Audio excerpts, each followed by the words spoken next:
wabarakatuh. Assalamualaikum warahmatullahi wabarakatuh. Innal hamdalillah wassalatu wassalamu ala Rasulillah wa ala alihi wa sahbihi wa man tabi'ahum bi ihsan ila yaumil qiyamah.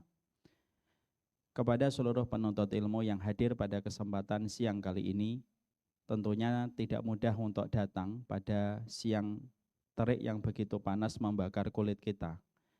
Hari Sabtu merupakan hari favorit kita untuk istirahat dari lelahnya dan penatnya kita bekerja selama 5 hari.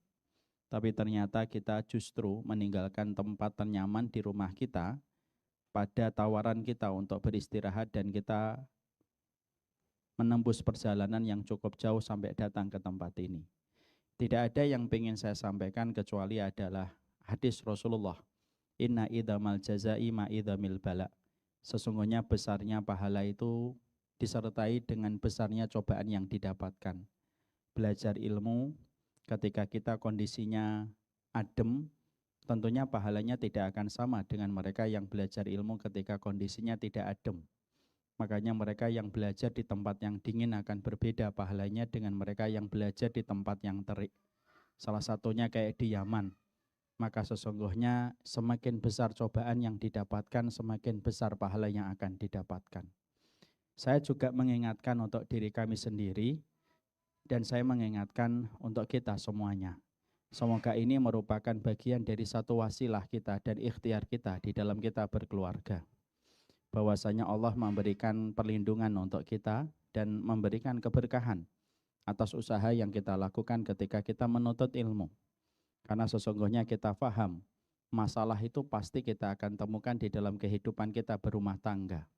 Dan tentunya tidak ada yang bisa menyelesaikan setiap problematika yang terjadi pada rumah tangga kita kecuali keberkahan yang Allah turunkan. Ada banyak orang solih yang mereka menikah. Mereka pun juga melewati getirnya perpisahan.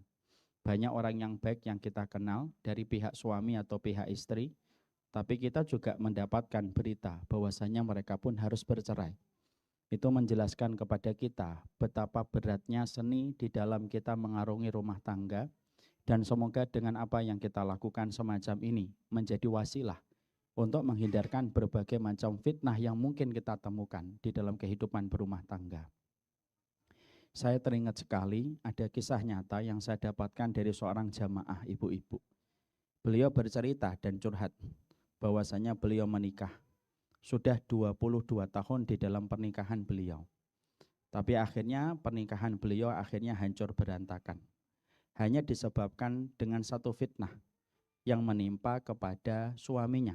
Karena fitnah itu terkadang datang tak memberi pesan, pulang tak memberi kesan. Yaitu ketika suaminya setiap malam, maka beliau itu sering sekali olahraga. Pada waktu olahraga yang beliau ikuti setelah habis kerja, maka beliau melihat seorang wanita dan akhirnya jatuh hati kepada wanita itu. Dan penyelesaian pada fitnah itu yang mungkin kurang ma'ruf. Akhirnya terjadilah perselingkuhan dan akhirnya pernikahan 22 tahun berantakan dan tidak bisa diselamatkan. Apa yang kita dapatkan dari kisah ini? Karena ini kisah nyata. Memberi sebuah pelajaran baik untuk kita. Kadang-kadang kita tidak pernah tahu kapan fitnah itu datang pada keluarga kita. Kadang-kadang fitnah itu datang tak memberi salam, pulang tak memberi pesan, tapi menghancurkan banyak dan menghanguskan banyak hal yang sudah kita jaga selama puluhan tahun. Itulah yang menjadikan kita, jangan pernah kita merasa nyaman bahwasanya di dalam kehidupan keluarga kita akan baik-baik saja. Kalau perasaan itu hanya membuat kita tidak berupaya untuk berdoa, tidak berikhtiar untuk menjaga, perasaan itu salah. Tetapi kita harus senantiasa waspada supaya kehidupan keluarga kita bisa mendapatkan keberkahan, karena kita tidak akan pernah tahu fitnah apa yang akan kita temukan baik suami ataupun istri kita di dalam kehidupan berumah tangga. Dan inilah yang menjadikan kita akhirnya berupaya. Setiap kajian, kalau sifatnya pada kajian itu adalah kajian rumah tangga, mari kita samakan frekuensi niat kita. Ya Allah, saya belajar, saya bertawassul. Semoga proses belajar saya di dalam kehidupan berumah tangga merupakan proses saya meniti tangga untuk menjemput keberkahan pada kehidupan rumah tangga. supaya saya tidak merasakan bencana besar pada kehidupan manusia, yaitu perpisahan. Dan supaya keluarga yang saya miliki bisa menjadi keluarga yang bertemu di dunia, sehidup sesurga pada kehidupan kelak kita di akhirat. Nah, inilah yang merupakan bagian dari proses tawasul kita. Dan semoga saya mengharapkan semua yang hadir di sini, terutama saya yang berbicara, kita bertawasul dengan tawasul yang sama. Natawassalu ilaika bihadhil bihadal ilm. Ya Allah, kami bertawasul dengan ilmu ini. Dari nasihat yang Engkau sampaikan kepada kami tentang keluarga, kami bertawasul. Semoga kalaupun ada fitnah, Engkau padamkan fitnah. Kalaupun ada bala yang menimpa pada keluarga kami, entah kapan itu datangnya bala itu dalam catatan takdir-Mu, maka Engkau palingkan bala itu supaya tidak menimpa kepada keluarga kita. Karena sungguh, kata Imam Qurtubi, keluarga, musibah yang besar itu bukanlah penyakit, tapi musibah itu terpecahnya hati kita sebagai bagian dari keluarga. Dan kita berlindung diri dari perkara itu yang bisa menimpa siapa saja dalam kehidupan berumah tangga. Semoga Allah memberikan frekuensi niat yang sama. Tawasul kita semata-mata karena Allah menjaga keutuhan keluarga kita. Alhamdulillah, tentunya senantiasa kita bersyukur kepada Allah atas seluruh nikmat yang Allah berikan pada kehidupan kita. Semoga Allah senantiasa memberikan kesyukuran di dalam hati kita, terutama syukur kepada keluarga kita. Karena biasanya yang sering kekurangan terhadap kebaikan, yang sering kita lupakan itu justru keluarga. Maaf, kadang-kadang kita suka sekali mengucapkan barakallahu fik sama orang lain, tapi terkadang kita jarang barakallahu fik kepada istri dan anak kita. Kadang-kadang kita suka mengucapkan jazakumullah khairan sama orang lain, tapi terkadang kita tidak pernah dan jarang sekali mengucapkan jazakumullah khairan kepada anak-anak kita dan istri kita. Apa yang kita dapatkan dalam peristiwa itu? Yang kita dapatkan adalah terkadang keluarga yang paling dekat dengan kita, tapi justru yang paling sering terlewatkan. Kita terlewatkan di dalam bersyukur, kita terlewatkan untuk menyadari betapa hadirnya mereka itu anugerah pada kehidupan kita. Dan itulah yang menjadikan akhirnya kadang-kadang kebahagiaan kita berkurang. Bukan karena konten kebahagiaan itu tidak ada, kontennya ada. Tetapi kita kurang memberi syukur kepada apa yang Allah anugerahkan kepada keluarga kita. Siapapun yang hari ini belum merasakan arti hadirnya suami, biasanya akan hadir artinya suami ketika suami sudah berpulang. Mungkin di antara kita sering tidak merasakan arti kehadiran istri, baru akan merasakan arti kehadiran istri ya ketika istrinya sudah tidak ada. Dan itulah salah satu bentuk kehilangan yang paling menyakitkan. Makanya kita tidak perlu merasakan arti kehilangan supaya kita pandai bersyukur. Karena orang yang beriman itu, mereka tidak perlu terbentur, hanya supaya terbentuk syukurnya. Tapi mereka cukuplah menjadi hamba yang bersyukur, tanpa mengalami benturan kehilangan di dalam kehidupan mereka. Semoga kita kembali bersyukur atas istri kita, karena bagaimanapun istri kita adalah orang yang tetap menunggu kita, Pak. Walaupun kita memiliki segudang aib dan kesalahan, siapa yang paling tahu aib kita kalau bukan istri kita sebagai seorang laki-laki? Tapi kita juga bersyukur kepada suami kita.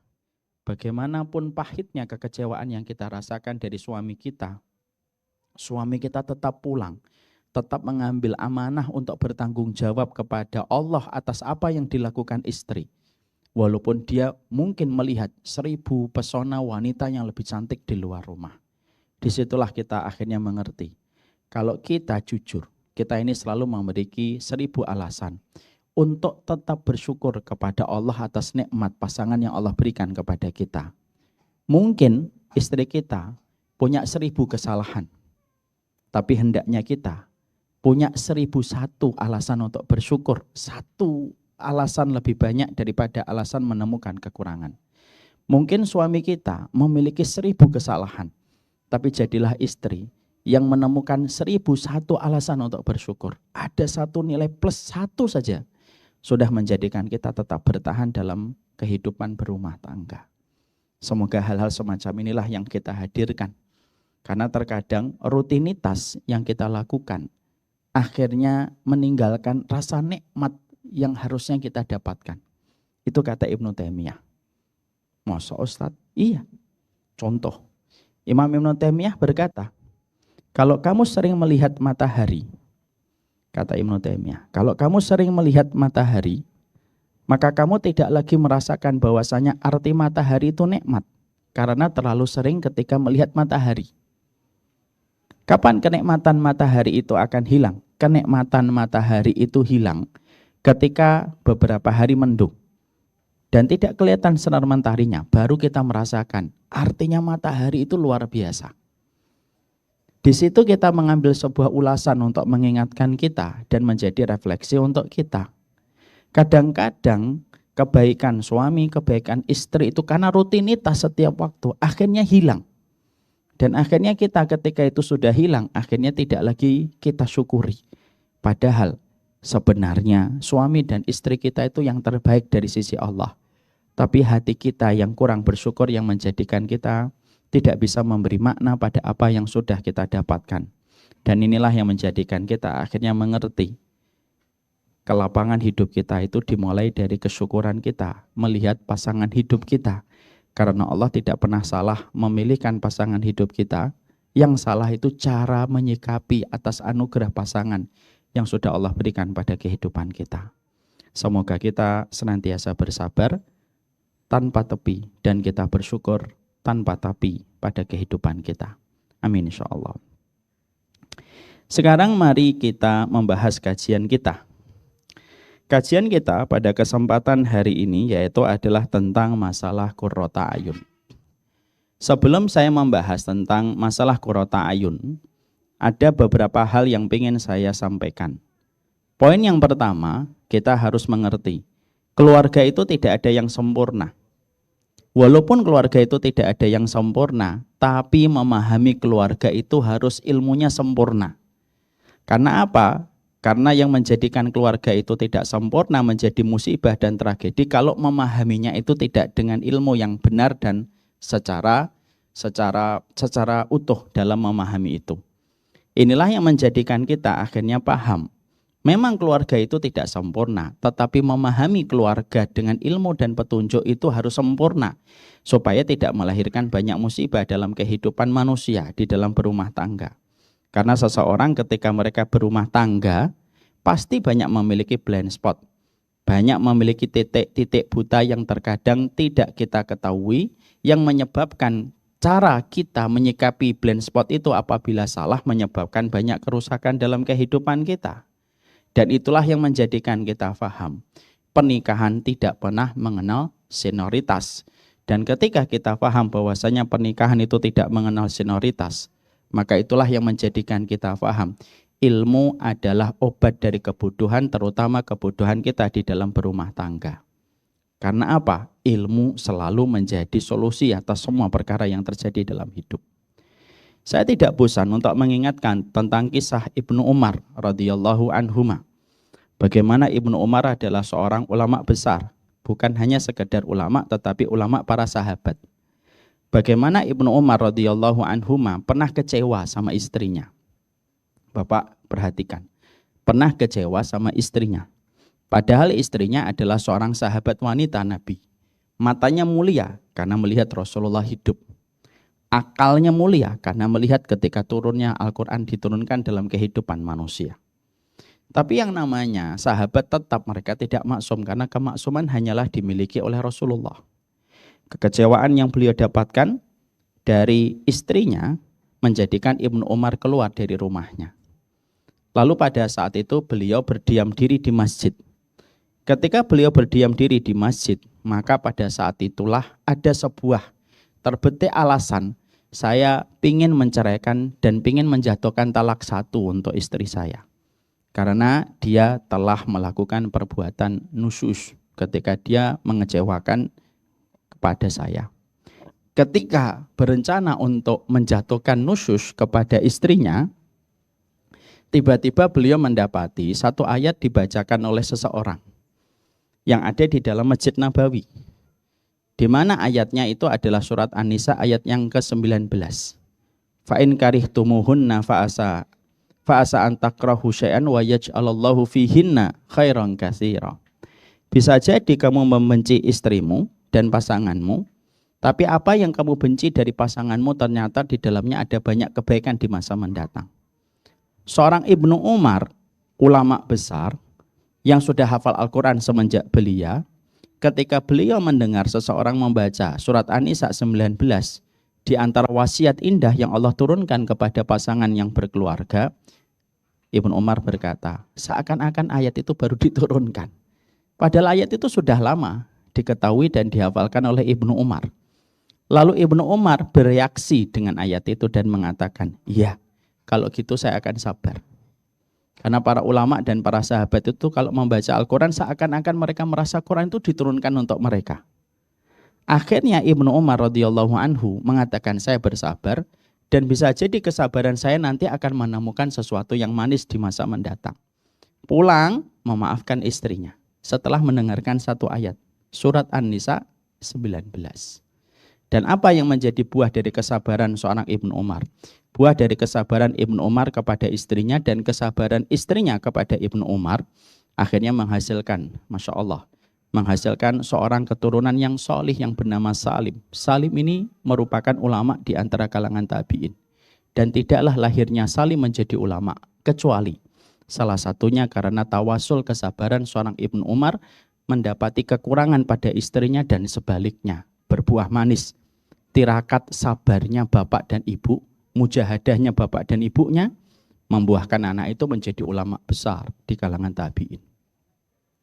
Di situ kita mendapati bahwasanya ilmu itu menjembatani antara logika dan perasaan yang dimiliki perempuan dan laki-laki. Karena kalau ngikutin perasaan tidak ada endingnya. Kalau mengikuti logika tidak ada kata limitnya, tidak akan pernah habis. Maka akhirnya dengan kita mempelajari ilmu, suami istri, saya dan istri saya dan semuanya yang terlibat pada kajian kita, disinilah kita berharap semoga ilmu menjadi wasit. Dan tidak ada wasit yang paling indah kecuali wasit itu ilmu. Karena ilmu tidak memiliki tendensi. Ilmu tidak memiliki motif. Dan apabila sudah menerjemahkan ilmu menjadi syariat wasit pada kehidupan berumah tangga dan wasit dalam kebersamaan, maka meminimalisir senjata-senjata yang sering dipakai setan ketika setan itu menumpangi ego, menumpangi perasaan, dan menjadi penumpang gelap di balik setiap logika seorang laki-laki ketika sedang berselisih dengan istrinya. Dan itulah yang menjadikan kita harus belajar. Makanya sama-sama kita belajar karena yang menyampaikan pun sebenarnya jauh lebih membutuhkan daripada yang mendengar dalam persoalan ketika kita berumah tangga. Nah, inilah pentingnya kita membuka diri kita supaya ilmu bisa memberikan jalan keluar yang tidak kita sangka dalam kehidupan. Kita akan mempelajari qurrata a'yun. Slide yang pertama. Slide yang kedua. Slide yang kedua. Ya. Bagi yang belum mendapatkan posternya silahkan diklik yang tadi. Yang pertama, mari kita mempelajari salah satu di antara poin penting yang disampaikan oleh Imam Ibnu Katsir. Imam Ibnu Katsir itu mengatakan kepada kita, qurrata a'yun itu bukanlah proses, tapi hasil dari perjalanan yang ditempa dengan kesabaran. Kita tentunya paham bahwasanya salah satu goalsnya kita di dalam pernikahan yaitu adalah bagaimana pernikahan kita menghasilkan buah manis, dan buah manis itu sebenarnya namanya adalah qurrata a'yun. Itu goals kita di dalam kehidupan berumah tangga. Dan sesungguhnya kata qurrata a'yun itu merupakan sebuah kata yang dipilih oleh Allah, disematkan di dalam firman-Nya, lalu Allah katakan dan Allah firmankan di dalam surat Al-Furqan 74 yang sama-sama sudah kita hafal di luar kepala. Ketika kita mengucapkan Rabbana hablana min azwajina wa dzurriyyatina qurrata a'yun waj'alna lil muttaqina imama. Dan qurrata a'yun itu adalah betul-betul menenangkan. Sehingga ketika orang itu di dalam pernikahan, kapan dia sudah mendapatkan kata qurrata a'yun di dalam pernikahan? Apabila dia mendapatkan banyak masalah, lalu mendapatkan banyak problematika ibaratnya adalah kilat memekakkan telinganya, tapi setiap dia berjumpa dengan pasangan hidupnya, semua suara gemuruh yang dia dapatkan itu hilang ketika dia berjumpa dengan pasangan hidupnya. Maka itulah yang disebut dengan kata qurrata ayun. Jadi kata qurrata ayun itu proses yang panjang. Dan maaf Pak, kata Imam Ibnu Katsir, rezeki kita di dalam mendapatkan kata qurrata ayun itu beda-beda. Dan tidak bisa sama. Masya Allah ini kata-kata bagus banget nih, kata Imam Ibnu Katsir. Karena kita kan sering memaksa. Kenapa keluarga itu sudah qurrata ayun, saya tidak qurrata ayun. Ternyata kata Imam Ibnu Katsir, rezeki orang qurrata ayun itu beda-beda. Ada yang mereka menikah baru 2 tahun, Allah takdirkan dengan semua ikhtiar yang mereka lakukan, mereka langsung mendapatkan qurrata ayun. Langsung tenang Pak, langsung sejiwa, sefrekuensi, seirama, dan saling menenangkan. Ada yang 2 tahun. Ada pula yang ketika mereka dalam perjalanan pernikahan itu sampai 5 tahun, 6 tahun baru qurrata ayun. Bahkan ada pula yang mereka menempuh hampir separuh sisa kehidupan mereka di dalam kehidupan berumah tangga. Setelah 20 tahun barulah mereka itu mendapatkan qurrata ayun. Kenapa? Rezeki orang untuk mendapatkan qurrata ayun itu beda-beda. Yang mana kita tidak bisa paksakan kapan Allah memberikan qurrata ayun untuk kita. Karena apa? Semuanya ditimbang oleh Allah dengan hikmahnya dan semuanya diproses dengan ikhtiarnya Pak. Tapi walaupun ada ikhtiar, tetap ada yang namanya masyiahnya Allah Pak. Karena apa? Kita mau, Allah tidak mau. Sudah tidak bisa. Kita nggak mau, Allah mau. Tidak bisa ditolak. Makanya sesungguhnya di situ kita paham. Qurrata ayun itu pasti Allah berikan. Sesuai dengan kehendaknya Allah, masyiahnya, dan sesuai dengan proses ikhtiarnya. Tetapi Allah ketika memberikan qurrata ayun kepada setiap keluarga, kata Imam Ibnu Katsir, itu beda-beda. Kesalahan kita adalah kalau kita memaksa keluarga qurrata ayun yang kita lihat, lalu kita paksakan itu untuk menjadi waktu yang tepat untuk kita dalam qurrata ayun. Itu yang salah. Karena sesungguhnya apa? Karena sesungguhnya tidak bisa dipaksakan. Kalau dalam bahasa yang paling familiar adalah kita tidak bisa mengukur ukuran sepatu orang dengan ukuran kaki kita. Karena beda-beda. Karena memang Allah ciptakan setiap proses dalam kehidupan di dunia itu memiliki waktu yang berbeda. Waktu duhur di sini berbeda dengan waktu duhur di Saudi. Waktu duhur di Saudi berbeda dengan waktu duhur di Amerika. Semuanya beda. Tapi yang jelas ada pembagian waktunya dengan 2 syarat. Pertama, kehendaknya Allah, masyiahnya Allah. Yang kedua, ikhtiarnya Pak. Dan ikhtiar kita tergantung masyiahnya Allah. Karena apa? Karena kita tetap budak yang ngikutin terhadap zat yang kita sembah. Kenapa sampai para ulama mengatakan ada masyiahnya Allah, ada ikhtiar Allah? Supaya nanti kita juga harus ngerti kehidupan berumah tangga itu tetap dalam kacamata tauhid Pak. Artinya, berumah tangga dalam kacamata tauhid itu artinya ikhtiar yang kamu lakukan tetap di bawah kehendaknya Allah. Karena kita adalah budaknya Allah. Karena kita mendapati Nabi Nuh. Nabi Nuh itu ikhtiarnya apa untuk istrinya? Tidak ada yang kurang Pak. Ikhtiarnya Bapak, secanggih-canggihnya Bapak, tidak akan pernah mampu mengalahkan makom dan kedudukan seorang Nabi Nuh. Dalam ikhtiarnya Nabi Nuh. Ketika Nabi Nuh itu betul-betul menjadi seorang laki-laki yang qawam, laki-laki yang bertanggung jawab, laki-laki yang beriman. Tapi kenapa beliau tetap mendapatkan istri yang tidak beriman? Dan beliau harus mendengarkan bagaimana istrinya disebutkan oleh Allah di dalam Al-Quran dan dibaca manusia sampai hari kiamat Pak. Karena memang Nabi Nuh paham kehidupan keluarga itu tetap di bawah masyiahnya Allah. Supaya kita jangan sampai berpikir bahwasanya jangan sampai tidak ada tauhid dalam keluarga kita. Jadi jangan sampai tidak ada tauhid dan tidak ada akidah dalam keluarga kita. Kalau kita akhirnya tidak memahami ada akidah dan tauhid di dalam keluarga kita, maka yang terjadi adalah banyak musibah yang bisa menimpa kepada kita. Apa yang terjadi? Kita bukan hanya tidak mendapatkan keluarga, tapi lebih daripada itu. Mungkin kita akan dibenci dan dimurkai oleh Allah ketika kita lupa ada akidah dalam kehidupan keluarga kita. Jadi itulah yang menjadikan kita akhirnya paham. Kata qurrata ayun, kembali ke tadi.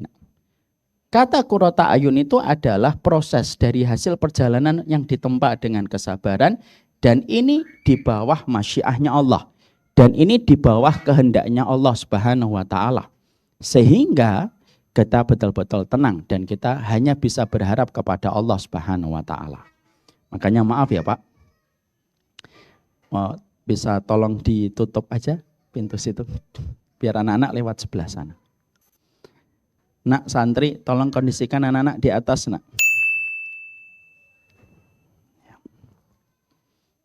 Makanya akhirnya yang kita paham, yang kita harus mengerti, yang kita harus pahami, makanya kenapa kita ketika habis nikah, ada sunnahnya kita untuk mengkecup kening istri kita. Bagi yang sudah telat ya sudah. Tidak usah lagi bercita-cita nikah lagi yuk. Saya saat itu lupa ngecup kening kamu gitu. Lalu kita mengucapkan sebuah doa. Doanya saya tidak akan tanya sama bapak dan ibu. Takutnya saya malah curiga. Wah ini dulu nggak ngucapin gara-gara nggak hafal. Maka doanya adalah Allahumma inni as'aluka khairaha wa khaira ma jabaltaha 'alaiha. Wa a'udzubika min syarriha wa syarri ma jabaltaha 'alaiha. Ya Allah, aku meminta kebaikan dari wanita ini dan kebaikan yang Engkau anugerahkan kepadanya. Dan aku berlindung dari keburukan wanita ini dan keburukan yang Engkau anugerahkan kepadanya. Pertanyaan logiknya kita adalah, kenapa sih ada syariat mencium kening dengan doa? Sebagaimana doa ini ketika kita baru menikah.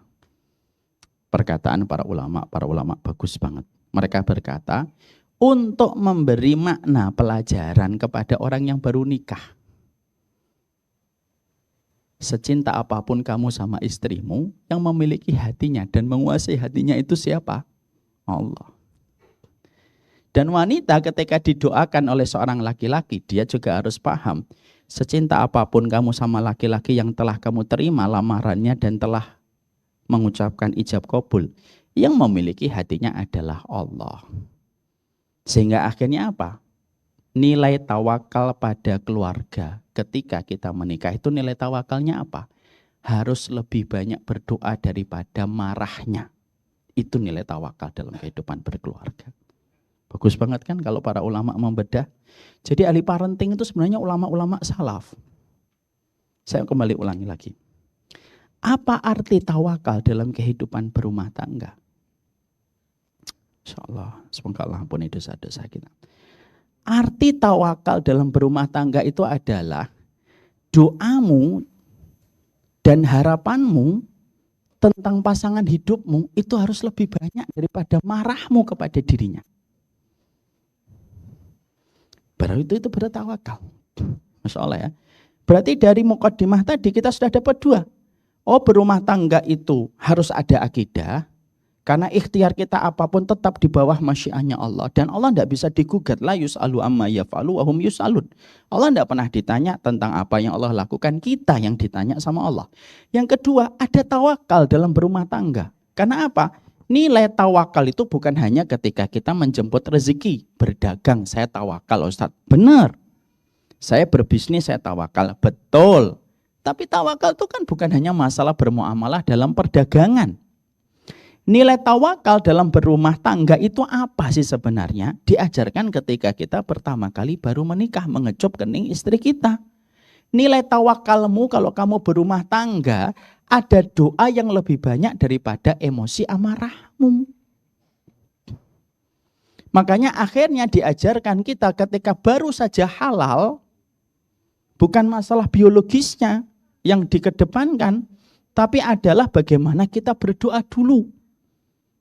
Supaya mengajarkan kepada kita. Satu, pemilik hati, istri kita dan suami kita, miliknya Allah. Dua, nilai tawakal pada keluarga itu adalah doamu lebih banyak daripada amarah kepada pasangan. Makanya maaf ya, kalau ada suami marah-marah terus. Lah kemarahannya itu sehari bisa 6 kali. Ya. Lalu ternyata doanya dia kepada istrinya seminggu sekali. Nah, ini belum tawakal. Ada perempuan wanita marah-marah sama suaminya. Masalah kecil-kecil marah. Masalah hal-hal remeh yang masih bisa dikompromikan marah. Dia bisa marahnya 12 kali. 1 kali lipat daripada sang suami. Maka ketika dia marahnya 12 kali dalam hal-hal yang dia merasa kecewa dengan suaminya, tapi ternyata doanya limitnya lebih sedikit daripada marahnya, ya belum tawakal dia dalam. Karena apa? Dia masih merasa bahwasanya kemarahan itu meluruskan, tapi dia lupa yang meluruskan hati pasangan kita itu bukan kemarahan kita, bukan kurikulum kita. Bukan pula keinginan kita dan ekspektasi kita. Yang meluruskan suamimu Allah, yang meluruskan istrimu Allah. Lah kalau kita sudah ngerasa kemarahan kita nanti bisa meluruskan istri, sombong banget kita jadi suami. Kalau saya marah pasti istri saya takut. Kamu sombong sekali bisa ngontrol hati manusia. Kalau ada istri merasa, saya kalau jadi istri, kok istri itu suami takut istri misalkan. Kan banyak istri yang sekarang bangga banget. Kalau suami saya mah Ustadz, mana berani dia. Nunduk-nunduk kalau sama saya. Ini musibah ini. Ini istri yang menjadikan suaminya beruban sebelum masanya. Maka ketika semacam itu adalah bahwasanya ketika istri merasa bahwasanya aturan yang dia pasang di dalam rumah tangga dengan seabrek-abrek keinginan yang selalu diselip dengan SOP kemarahan dan ngambeknya istri. Lalu sang istri merasa ngambeknya saya bisa meluruskan dia. Kok sombong banget sih kamu jadi istri? Pedang saja kadang tidak bisa meluruskan orang kok. Pedang saja nggak bisa meluruskan orang. Hatta Rasulullah saja nggak bisa meluruskan orang. Innaka la tahdi man ahbabta walakinnallaha yahdi Mayyasha. Nabi aja pernah bertengkar sama istrinya dan hampir menceraikan istri-istrinya. Loh, kalau sekali Rasulullah saja, ternyata beliau pernah berselisih di dalam pernikahan beliau dan perselisihan Nabi dengan istrinya itu menjadi pelajaran untuk kita dan sunnah yang agung untuk kita. Itu artinya dari sisi yang kita bisa pahami, loh, apalagi dalam kehidupan kita, bukan kita yang bisa ngontrol. Tetapi sesungguhnya itu adalah Allah. Jadi pastikan dalam kehidupan berumah tangga itu 2. Ada tauhid, ada akidah dalam kita berumah tangga. Dan yang kedua, ada nilai tawakal kita ketika berumah tangga. Dua-duanya hilang, bubar. Tidak akan dapat apapun. Dan akhirnya akan menjadi perkara-perkara yang musibah dalam kehidupan.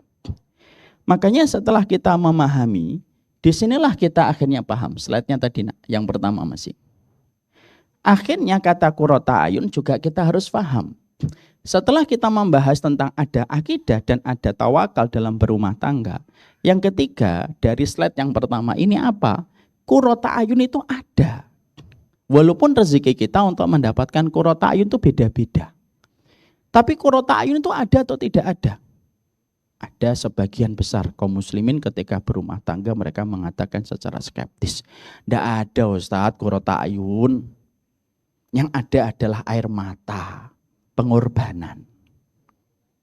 Yang tersenyum-tersenyum malah saya khawatir ini.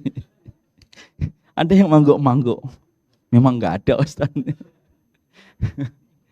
Karena sesungguhnya pertanyaan kita berikutnya, ada nggak qurrata ayun? Sebagian dari kita mengatakan nggak ada qurrata ayun tuh Ustaz. Yang ada itu adalah kesabaran yang digigit sebagaimana kita menggigit pangkal pohon dengan gigi geraham kita. Kata qurrata ayun tuh nggak ada. Yang ada adalah air mata kesabaran. Yang ada adalah kesedihan yang dikorbankan. Tapi qurrata ayun tuh nggak ada. Ini kan harus dijawab dulu. Di tengah kondisi fenomena hari ini ketika ketahanan keluarga itu turun. Ketika kepercayaan kita kepada arti pernikahan ketika Allah syariatkan untuk mendapatkan qurrata ayun itu sudah mulai turun, engagementnya kita kepada surat Al-Furqan ayat 74 tadi kan engagement banyak manusia lagi turun. Karena nggak yakin bahwasanya qurrata ayun itu nggak ada. Maka kita harus menjawab dulu, qurrata ayun itu ada atau tidak ada? Maka jawabannya adalah ada.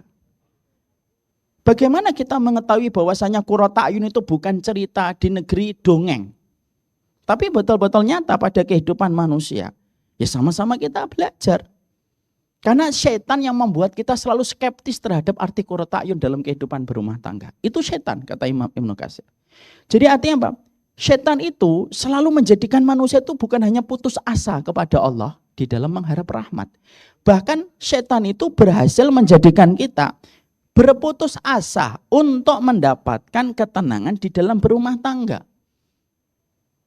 Bisa jadi akhirnya apa? Kurang sabar, kurang menikmati proses perbaikan, kurang di dalam menanam tetapi cepat terburu-buru untuk memanen. Itu yang menjadikan setan itu sering menjadi penumpang gelap. Kenapa? Kata terburu-buru itu merusak semuanya, Pak. Demi Allah.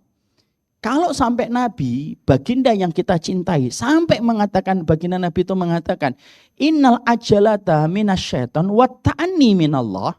Dalam hadis riwayat Tirmidzi, terburu-buru itu datangnya dari setan, tenang itu datangnya dari Allah.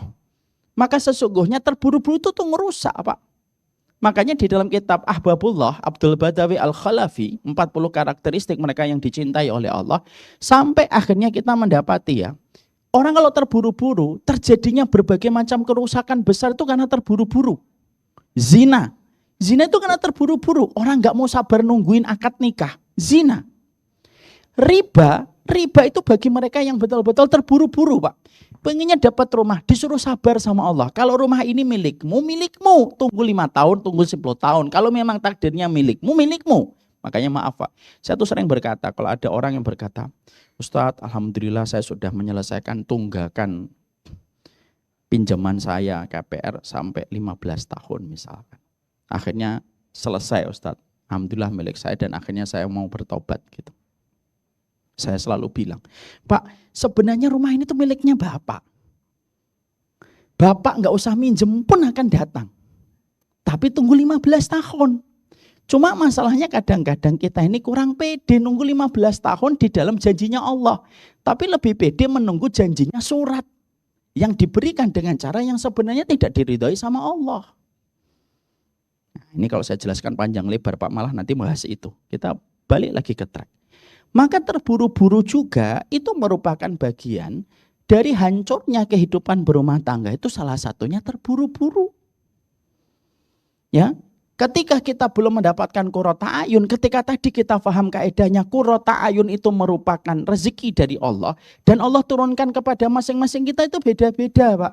Kalau ada di antara bapak-bapak baru 2 tahun nikah langsung qurrata ayun, nggak ada tempat bersyukur kecuali Allah dan tidak usah memperlihatkan kemesraan. Kenapa? Tidak setiap orang yang melihat kemesraan bapak dan ibu itu hati mereka bersih. Makanya dalam Islam itu sebenarnya makruh memperlihatkan kemesraan. Pernah nggak Nabi mencium kening ya Aisyah di depan para sahabat Nabi? Enggak. Nabi tidak mengatakan, kalian pengen tahu saya romantisnya kayak apa? Sini Aisyah, saya cium. Terus dibuat reelsnya. Ding, ding, ding, ding, ding, ding, ding, ding, ding. Nggak ada. Enggak pernah. Rasulullah sampai berjabat tangan aja enggak pernah. Rasulullah tuh kalau jalan, istrinya di belakang. Itu para salaf dulu kalau jalan. Jadi mereka itu jalannya di samping istrinya tidak digandeng. Kenapa? Enggak memperlihatkan kemesraan. Karena apa? Karena tidak setiap orang yang melihat itu memiliki hati yang bersih. Nah itu yang kita harus jaga. Tapi enggak usah nanti kita langsung kasar sama orang yang masih gitu. Karena kita husnudon. Mungkin ilmunya belum nyampe. Karena kadang-kadang sombong itu bukan yang memperlihatkan. Yang tidak memperlihatkan juga kadang-kadang bisa sombong. Kalau saya sih nggak pernah gitu, walaupun di dalam rumah romantis banget. Sama aja ini sebenarnya. Makanya akhirnya, tadi dari mana kalau tiba-tiba bahas itu ya. Jadi akhirnya, disitulah kita akhirnya paham bahwasanya kata terburu-buru itu, rezeki kita itu beda-beda Pak. Makanya akhirnya ketika kita tadi paham, qurrata ayun itu rezekinya beda-beda. Dan qurrata ayun itu ada. Kenapa?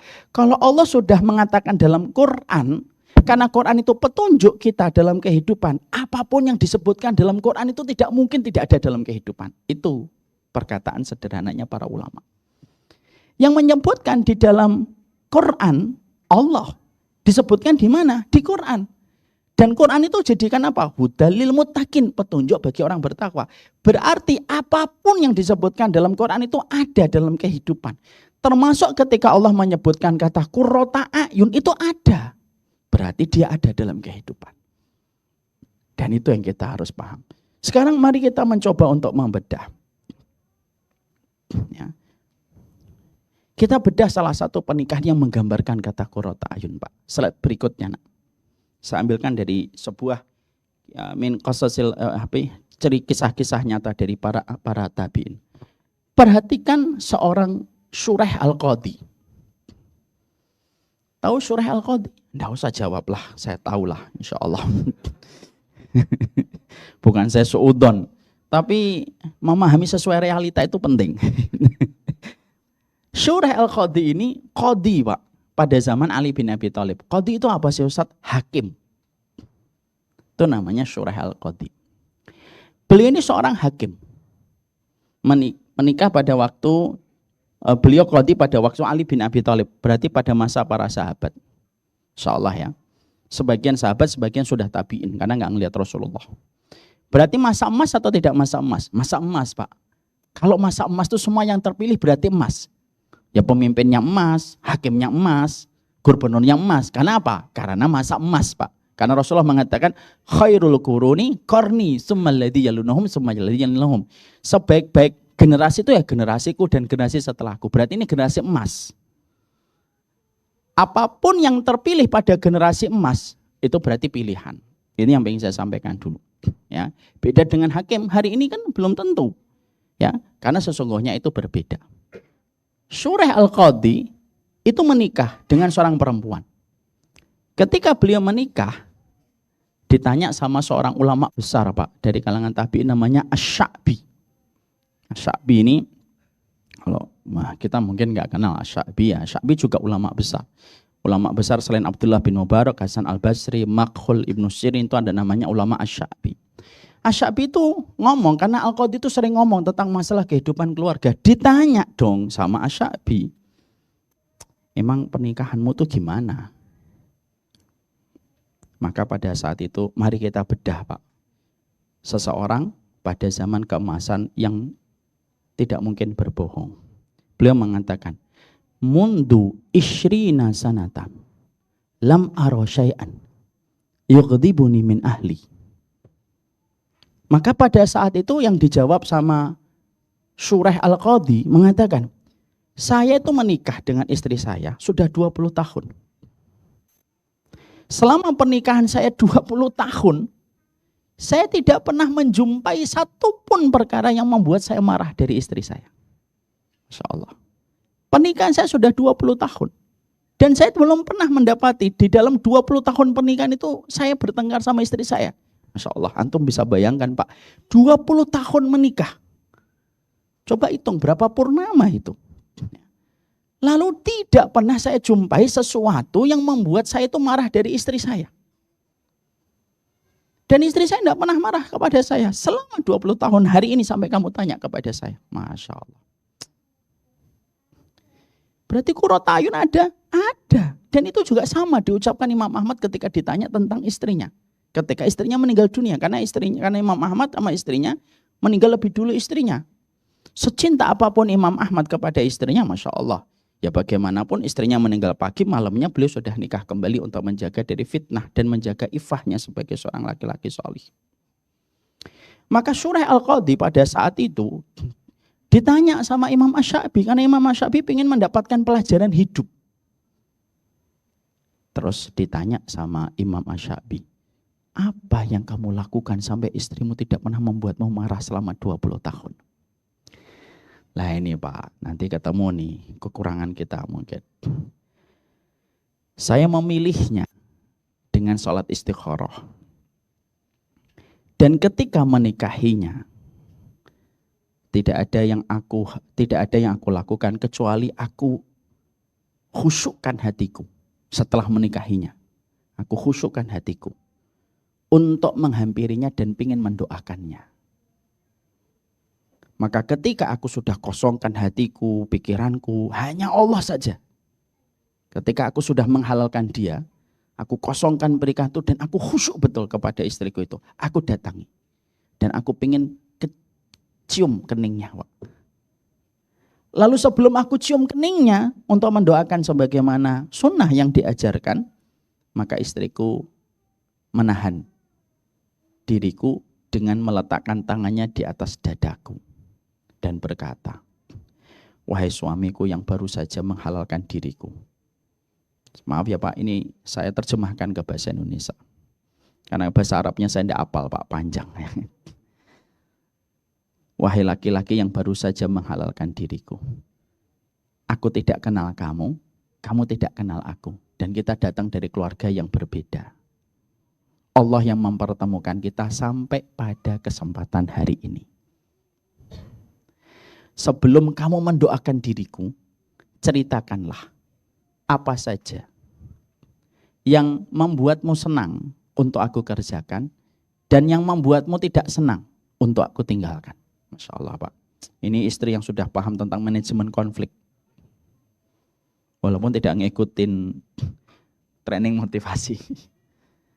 Maka akhirnya Qadhi Asyurah itu lalu berkata kepada istrinya yang baru menikah, saya itu pengen kamu menjadi istri yang berbakti kepada orang tuamu. Muliakan orang tuamu, muliakan orang tuaku. Itu kata beliau. Yang kedua, jangan pernah kamu memasukkan laki-laki siapapun ke dalam rumahku. Jangan pernah kamu mempersilahkan perempuan yang datang ke rumahmu kecuali kamu sampaikan dan kamu mintakan izinmu kepada diriku. Sebutkan satu persatu.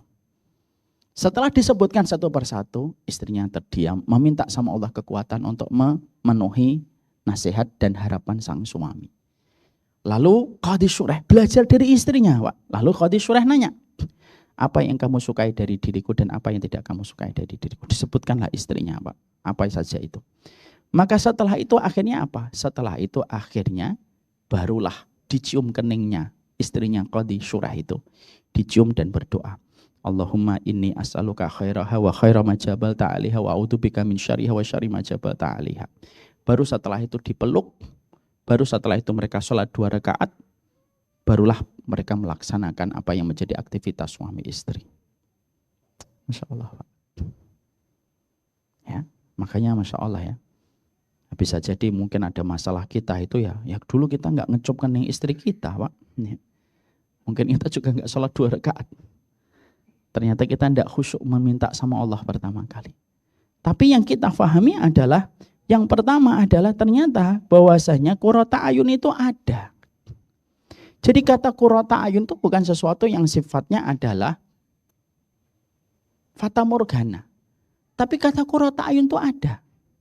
Makanya kalau kita akhirnya memahami ini mukadimahnya adalah supaya kita tuh jangan skeptis tentang arti qurrata ayun dalam kehidupan berumah tangga. Perjalanan kita yang panjang, yang hari ini masih berjibaku dan masih naik turun untuk mendapatkan qurrata ayun, itu bukan berarti kita tidak ada. Dan ingat loh, semuanya harus dimulai dari sebuah pikiran yang positif. Makanya sesungguhnya tidak ada yang paling kita layak untuk mendapatkan hak, untuk diberikan husnudon yang terbaik, kecuali husnudon itu sama keluarga dulu. Makanya berikan udzur yang terbaik kita itu ya sama istri dan suami kita. Tapi kalau kita sudah betul-betul dipenuhi dengan pikiran bahwasanya tidak mungkin terjadi, suami saya susah berubah, istri saya tidak mungkin akan berubah, ya susah Pak, Allah membersamai pikiran kita. Dan maaf ya, banyak suami istri kalau sudah bertengkar, itu seakan-akan keinginan untuk mendapatkan qurrata ayun itu sudah hilang Pak. Lalu yang terjadi apa? Kalimat-kalimat yang akhirnya menjadi sebuah kalimat yang buruk tanpa disadari olehnya. Bisa jadi kalimat buruk yang diucapkan ketika sedang emosi itu diaminkan malaikat Pak. Karena Rasulullah kan mengatakan fala taqulu ilal khair fa idal malaikata yu'minuna ala ma taqulun. Kan Rasulullah sudah ngasih kabar kepada kita, jangan ngomong kecuali yang baik karena malaikat itu mengaminkan apa yang kalian ucapkan. Dan siapa orang yang paling berhak mendapatkan perkataan baik kita? Pertama, seluruh para ulama mengatakan yang pertama adalah orang tuamu, yang kedua gurumu dan orang yang mengajari kamu tentang ilmu akhirat, yang ketiga pasangan hidupmu. Makanya akhirnya kenapa kata qurrata ayun ini saya tekankan untuk saya dan untuk semuanya. Supaya ini mengobati bahwasanya kekecewaan yang sedang kita rasakan itu bukan berarti bahwasanya nanti kita tidak bisa mendapatkan qurrata ayun. Bisa kok. Cuma rezeki qurrata ayun orang itu beda-beda.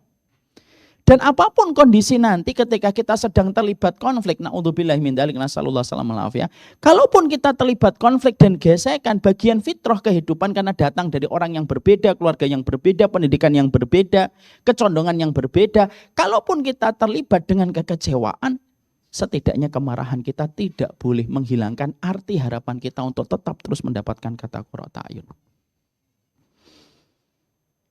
Saya pernah, Pak. Ini Masya Allah ya, semoga Allah hindari. Saya belum izin sama beliau tentangnya, tapi tidak apa-apa, saya nggak cerita namanya aja. Ada suami istri itu, mereka bertengkar hebat, Pak, saling membenci gitu. Sampai akhirnya sang suaminya itu betul-betul nggak bisa lagi balik, Pak. Sang istri, akhirnya ketika sudah mendapati sang suami, betul-betul maunya berpisah, sang istri itu akhirnya baru terbit rasa penyesalan. Ya, ketika pada saat itu beliau ngomong gitu, terus kenapa ya suami saya keras banget Ustaz, saya tahu ini kesalahan saya sudah minta maaf berkali-kali gitu. Kenapa dia kok keras, saya tahu sifatnya beliau itu enggak keras. Saya tanya, Pak, Bapak tahu pertanyaan saya apa? Saya tanya gini, Ibu pernah enggak pas ketika marah, dan ketika ibu lagi konflik sama suami, pernah gak ibu kelepasan ngomong, mengatakan, sama kamu itu gak akan bahagia sayang. Jujur aja, Bu. Ibu itu terdiam, Pak. Nangis. Setelah itu berkata, iya Ustadz, saya kalau marah sama suami, kalimat-kalimat itu yang saya ucapkan. Begitu.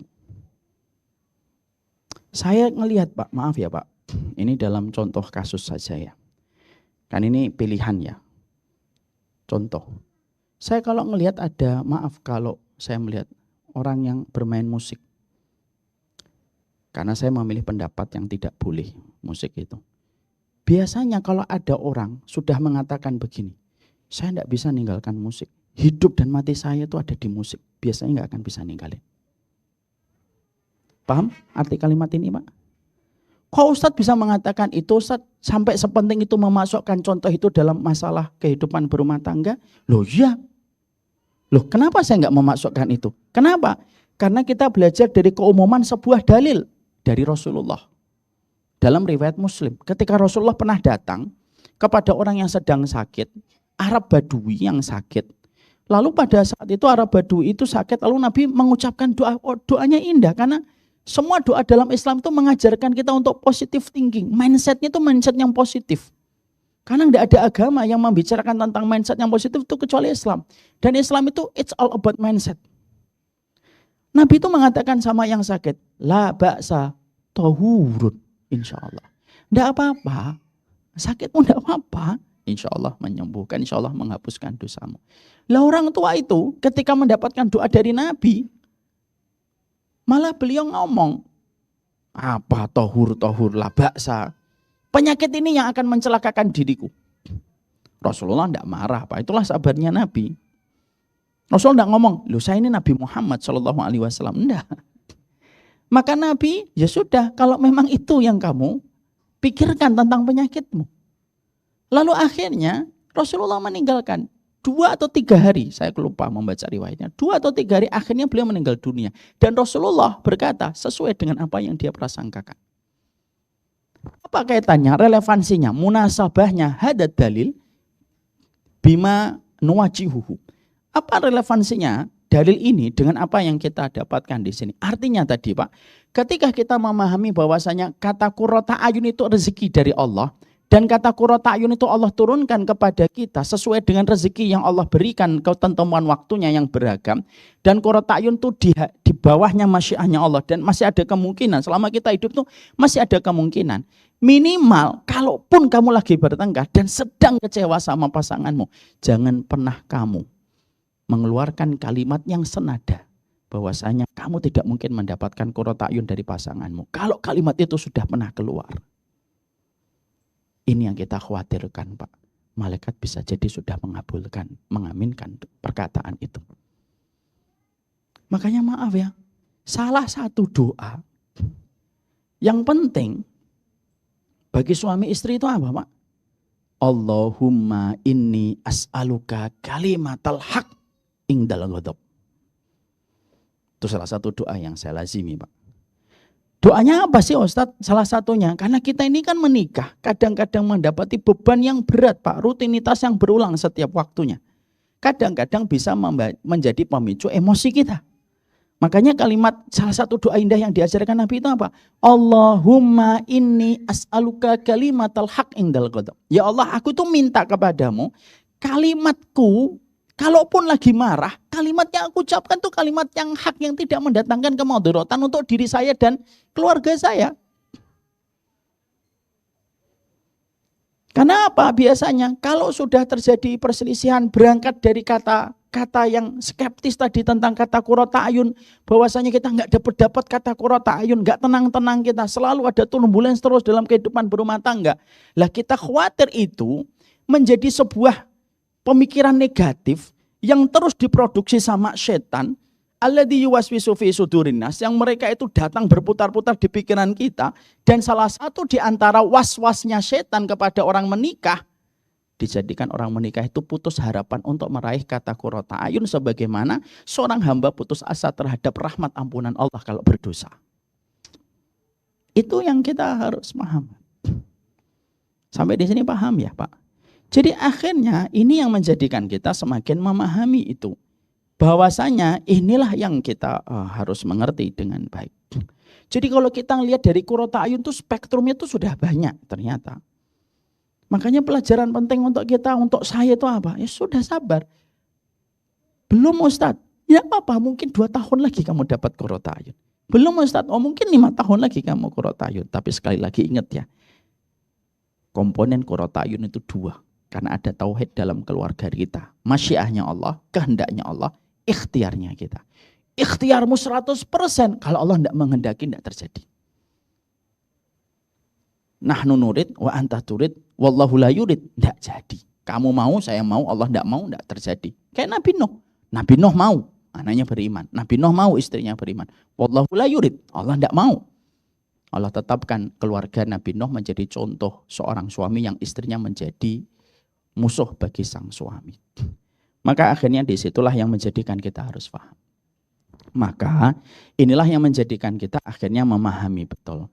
Dalam kehidupan ini yang menjadikan seseorang itu paham bagaimana kata qurrata ayun itu disikapi dari berbagai macam perspektif yang harus kita pahami. Maka sebelum kita membahas temanya lagi adalah yang sisi yang lainnya juga kita harus mengerti. Bahwasanya kata qurrata ayun ketika sudah menjadi harapan besar bagi setiap keluarga, maka kita harus paham. Inna likulli syai'in muradifuha wa mudadduha. Kita harus paham ada satu kaidah. Segala sesuatu itu ada kata sinonimnya, tetapi juga pasti ada anonimnya. Paham di sini? Kata qurrata ayun sinonimnya apa? Ya sakinah, mawaddah, warahmah. Walaupun sebenarnya konsep sakinah, mawaddah dan warahmah itu datang dari ustadz-ustadz dan ulama Indonesia ya Pak. Kalau nanti kalau Bapak ke luar negeri, Bapak mengatakan sakinah, mawaddah dan warahmah, mungkin nggak terlalu dikenal. Ya, tapi itu kata-kata yang baik karena doa kan. Kalau dalam Quran itu ya qurrata ayun. Makanya saya kalau mendoakan tuh biasanya tidak mengatakan sakinah, mawaddah dan warahmah. Yang pertama kali saya ucapkan adalah qurrata ayun. Semoga keluarganya qurrata ayun. Udah deh. Udah qurrata ayun tuh puncak-puncaknya Pak. Mau diapain kalau sudah qurrata ayun? Tenang, nyantai gitu. Bapak itu laki-laki rugi 3 miliar. Istrinya tetap tersenyum ridho kepadanya dan mengatakan tidak apa-apa. Kesedihannya mungkin berkurang langsung 50% Pak. Ya sedih tetap sedih, waduh 3 miliar gitu. Tapi kesedihannya itu enggak membuat dia depresi. Karena apa? Sekali lagi qurrata ayun itu kekuatan terbesar. Itulah indahnya qurrata ayun. Makanya Bapak kalau boleh kita jadikan sebagai sebuah intilakul muhasabah, titik tolak muhasabah. Bapak paham nggak apa bedanya Nabi Nuh dengan Nabi Ibrahim? Sama-sama mereka itu dua-duanya adalah orang solih yang disebutkan namanya dalam Quran. Surat Ibrahim ada, surat Nuh ada. Tapi kenapa ketetapan takdir anaknya bisa beda, Pak? Yang satu Kanan, yang satu Ismail, Pak. Ternyata ada sebuah jawaban indah, Pak. Yang membedakan Ibrahim dengan Nuh itu apa? Karena Ibrahim mendapatkan istri yang qurrata ayun dan Nuh tidak mendapatkan istri yang qurrata ayun. Dan itu sangat mempengaruhi kualitas anak mereka berdua. Ya kan, Masya Allah ya. Bapak tahu nggak kenapa Nabi Yakub 10 anaknya itu bisa hasad, Pak? Karena istrinya pertama Nabi Yakub yang melahirkan 10 anak, ya sebelumnya setelahnya adalah Yusuf dan Binyamin. Karena Binyamin dan Yusuf itu dari istri keduanya, Pak. Karena istri pertama Nabi Yakub itu memiliki rasa cemburu yang sangat besar sama istri keduanya Nabi Yakub yang melahirkan Yusuf dan Binyamin. Rasa cemburu itulah yang menjadikan keturunan 10 yang pertamanya, Pak, bermasalah dengan hasad. Kemudian yang ke-11-nya jadi Rasul, yang ke-10-nya jadi orang soleh. Sebagian yang mengatakan seorang Nabi. Itulah bagaimana dampak qurrata ayun itu sudah kita dapatkan di dalam kehidupan dan dampak buruknya kalau kehidupan nggak mendapatkan kata qurrata ayun. Maka kembali ke tadi kaedahnya. Kata qurrata ayun itu memiliki persamaan tapi juga memiliki sebuah perbedaan, ada sebuah lawan katanya. Maka Fudail bin Iyad, seorang ulama itu mengatakan, kalau orang menginginkan kata qurrata ayun yang dia dapatkan dari rezeki Allah dengan ikhtiar yang dilakukan, kata Fudail bin Iyad, maka kuncinya sederhana. Yaitu adalah sebelum kita nanti membahas hak dan kewajiban yang panjang lebar hak dan kewajiban itu, karena hak dan kewajiban itu panjang. Tapi sebelum kita mengetahui hak dan kewajiban masing-masing suami istri, karena kita dalam pembahasan hak dan kewajiban ini, melanjutkan pertemuan kita yang ke-11, ini pertemuan yang ke-12 bersama komunitas kita. Maka sebelum kita membahas itu, maka sesungguhnya qurrata ayun itu, setelah kita membahas dimensi qurrata ayun, yang kita juga harus perhatikan adalah lawan dari qurrata ayun itu. Karena apa? Berbuih-buih kita ngomong qurrata ayun ya. Kalau kita tidak membicarakan tentang lawan dari qurrata ayun ya bisa jadi kita yang sering menghadirkan sesuatu yang menghalangi qurrata ayun tanpa kita sadari. Dan akhirnya kita sering menyalahkan takdir padahal takdir tidak salah. Kita sendiri yang membuat sulit takdir itu ketika kita melakukan sesuatu yang tidak diperintahkan.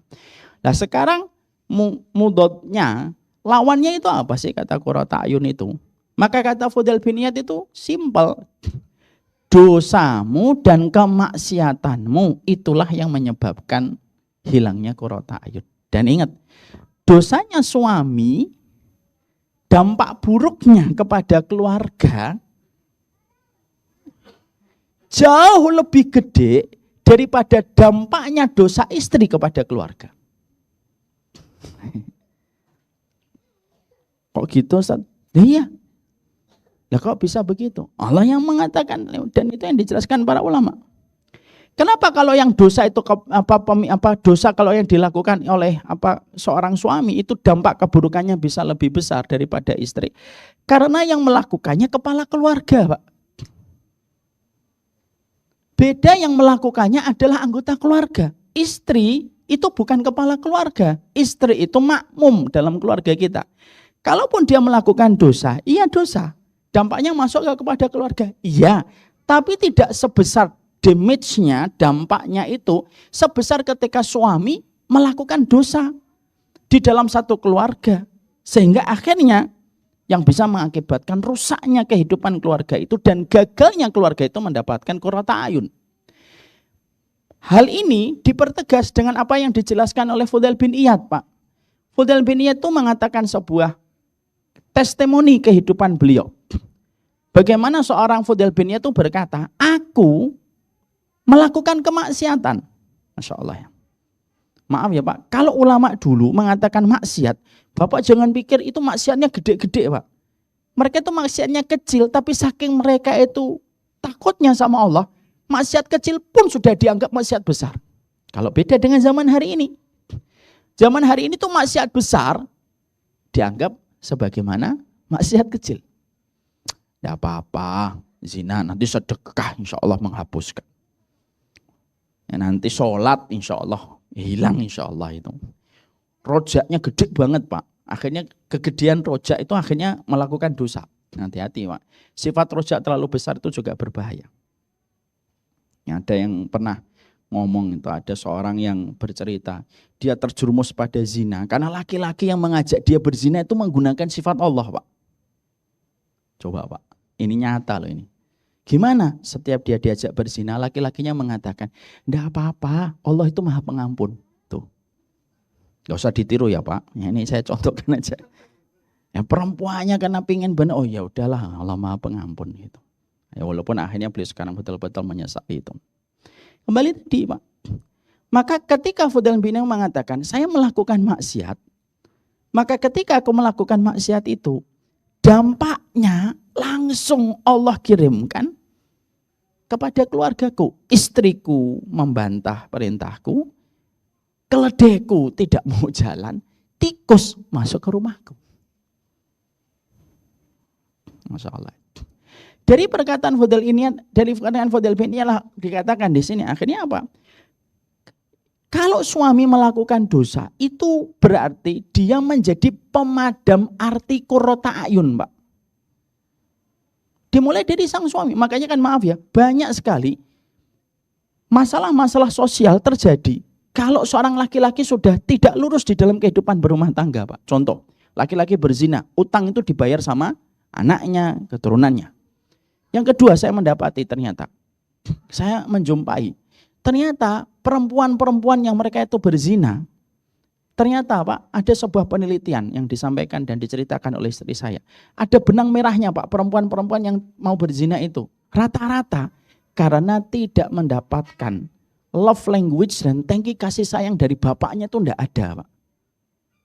Ketika dia, perempuan ini, anak muda 17 tahun, kok tidak mendapatkan respon kasih sayang dari bapaknya cukup, apa yang dia akan cari?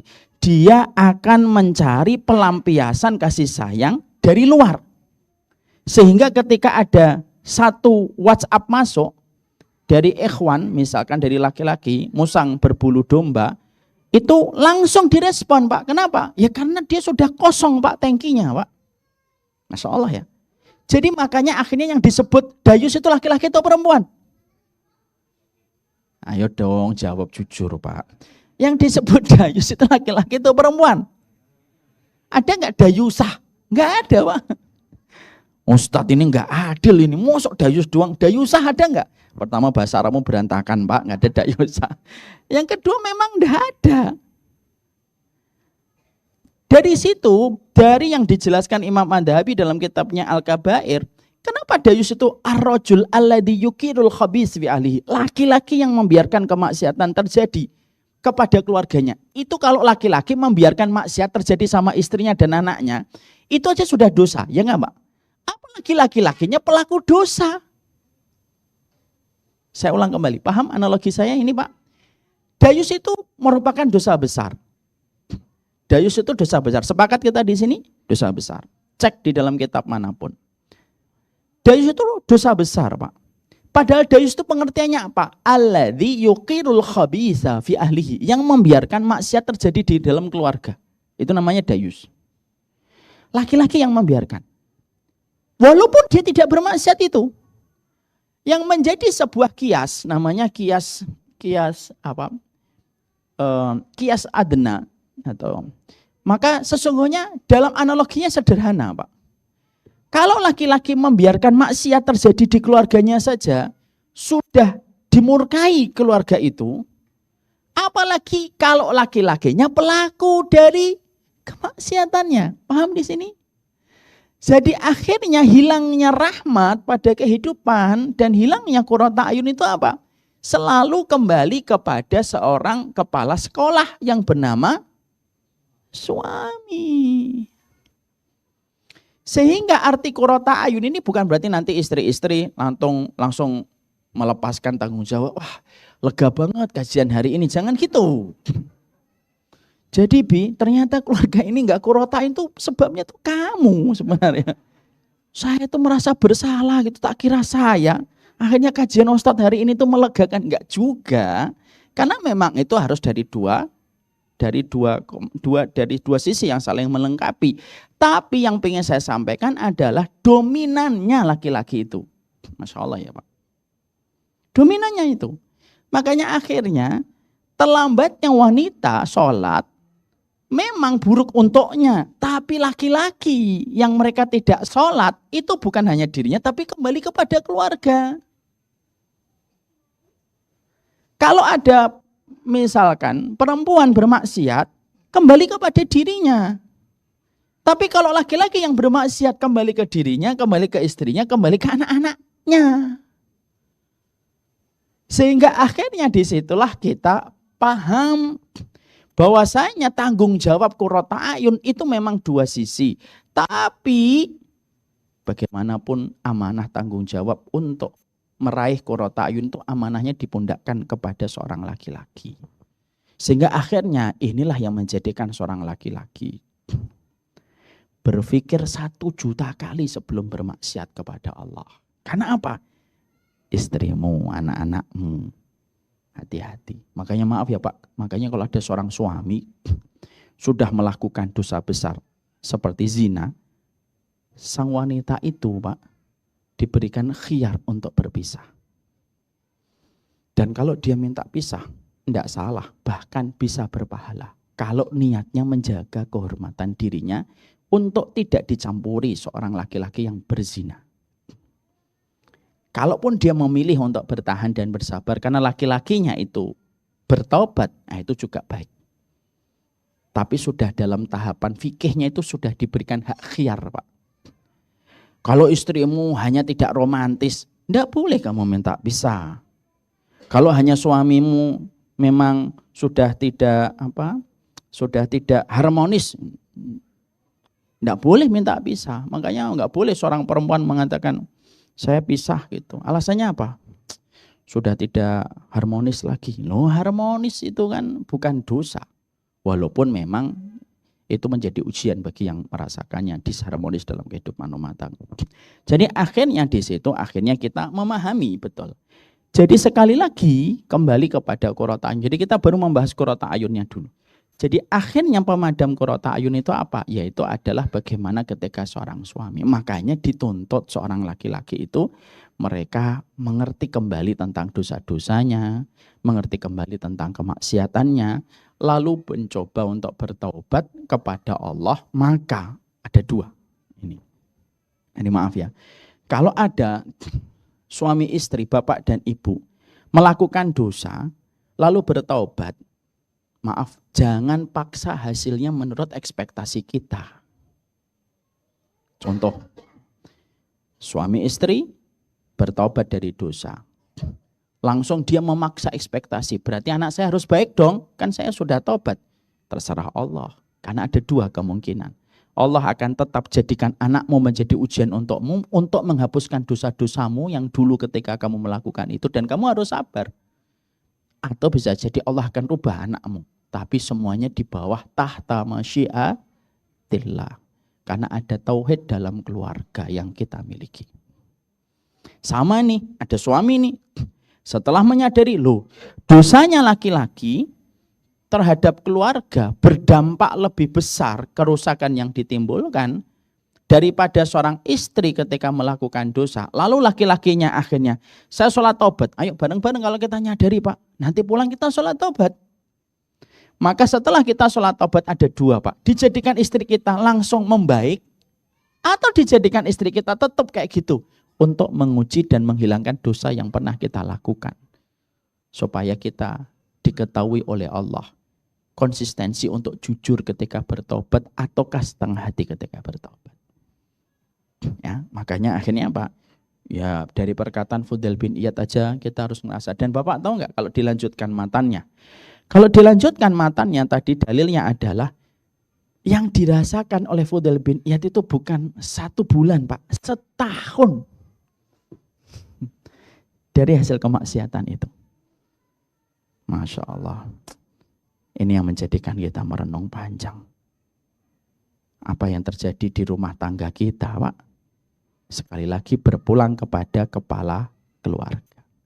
Makanya maaf ya Pak, yang namanya kalau ada anak buah berbuat salah, ya masih wajar lah Pak. Tapi kalau ada namanya bos yang berbuat salah, ya pasti konsekuensinya besar Pak. Kalau ada masyarakat biasa berbuat kriminal, ya hukumannya normal Pak. Tapi kalau ada polisi, TNI berbuat salah, ya double Pak, karena mereka harusnya penegak keadilan. Itulah analoginya. Makanya kenapa akhirnya setiap dosanya seorang suami, dampaknya lebih besar, dampak keburukannya lebih besar kepada keluarga dibanding dosanya istri di dalam keluarga itu. Maaf ya Bu, nanti jangan ngambil ini sebagai sebuah bagian dari alasan. Loh, ditegur sama suami. Loh kok kamu berbuat dosa? Tenang. Dampak kerusakannya tidak separah kamu. Jangan begitu. Karena kita harus berlindung dari khillah Pak. Khillah itu tipe muslih di dalam dalil. Setelah kita memahami itu, inilah yang menjadikan kita akhirnya paham. Apa hak dan kewajiban yang harusnya kita tunaikan di dalam kehidupan berumah tangga. Tapi ternyata sudah jam 3 kurang 1/4 Pak, sudah 1,5 jam materinya tanpa terasa. Tapi tidak apa-apa, ini baru muqaddimah. Jadi ini muqaddimah yang kedua dari muqaddimah 1 bulan yang lalu. Tapi tidak apa-apalah Pak, karena terburu-buru itu datangnya dari setan. Dan pelan-pelan itu datangnya dari Allah. Kita pengen yang datangnya dari Allah. Jadi kita akhirnya memahami banyak banget tadi itu. Masya Allah ya, para ulama itu. Mari kita doakan para ulama solih terdahulu. Semoga Allah melapangkan kubur mereka. Semoga Allah memberkahi amalan mereka. Dan semoga Allah mengampuni dosa-dosa mereka. Karena ilmu-ilmu mereka lah yang menjadikan hati dan pikiran kita menjadi hidup. Kita memahami ada akidah dalam kehidupan berkeluarga. Artinya ada kehidupan akidah dan tauhid dalam keluarga itu apa? Ikhtiar kita untuk mendapatkan qurrata ayun itu ada 2. Di bawah kehendaknya Allah, dan yang kedua disaring dari ikhtiar terbaik kita. Ikhtiar kita 100%. Kalau Allah tidak berkehendak, tidak akan menghasilkan qurrata ayun. Dan itu semuanya di bawah kehendak Allah. Ada tawakal dalam kehidupan berumah tangga. Apa itu artinya tawakal dalam berumah tangga? Ketika doamu kepada istrimu dan doamu kepada suamimu lebih banyak daripada frekuensi marahmu dan ngambekmu. Itu arti tawakal dalam kehidupan berumah tangga. Yang ketiga kita pelajari qurrata ayun itu apa? Qurrata ayun itu Masya Allah. Qurrata ayun itu adalah rezeki dari Allah. Dan masing-masing Allah berikan rezeki qurrata ayun itu beda-beda.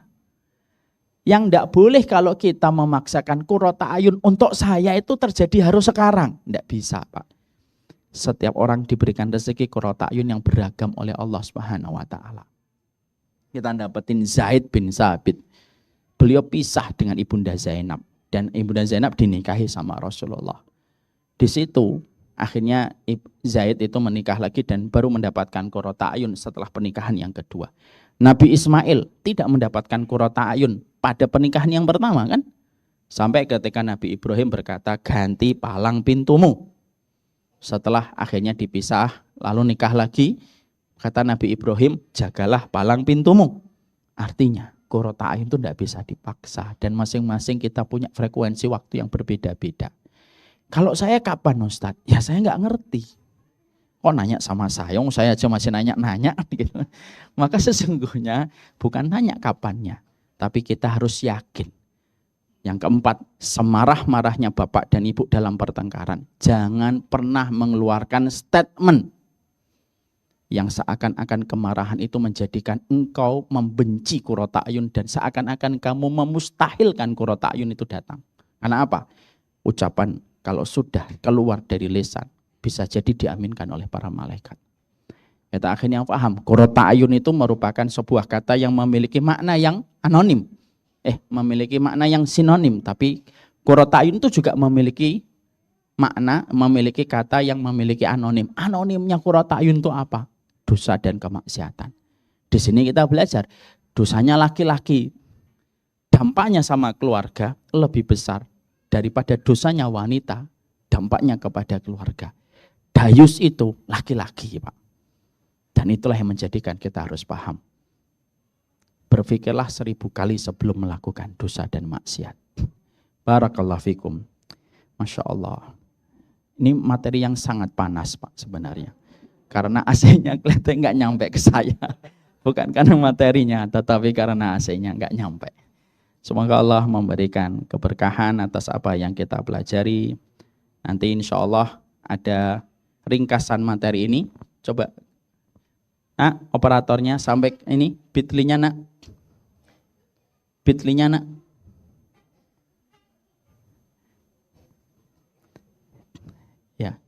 Nanti ringkasannya ada di sini. Saya akan mencoba membangun engagement yang terus saya perbarui sama tim, Bapak.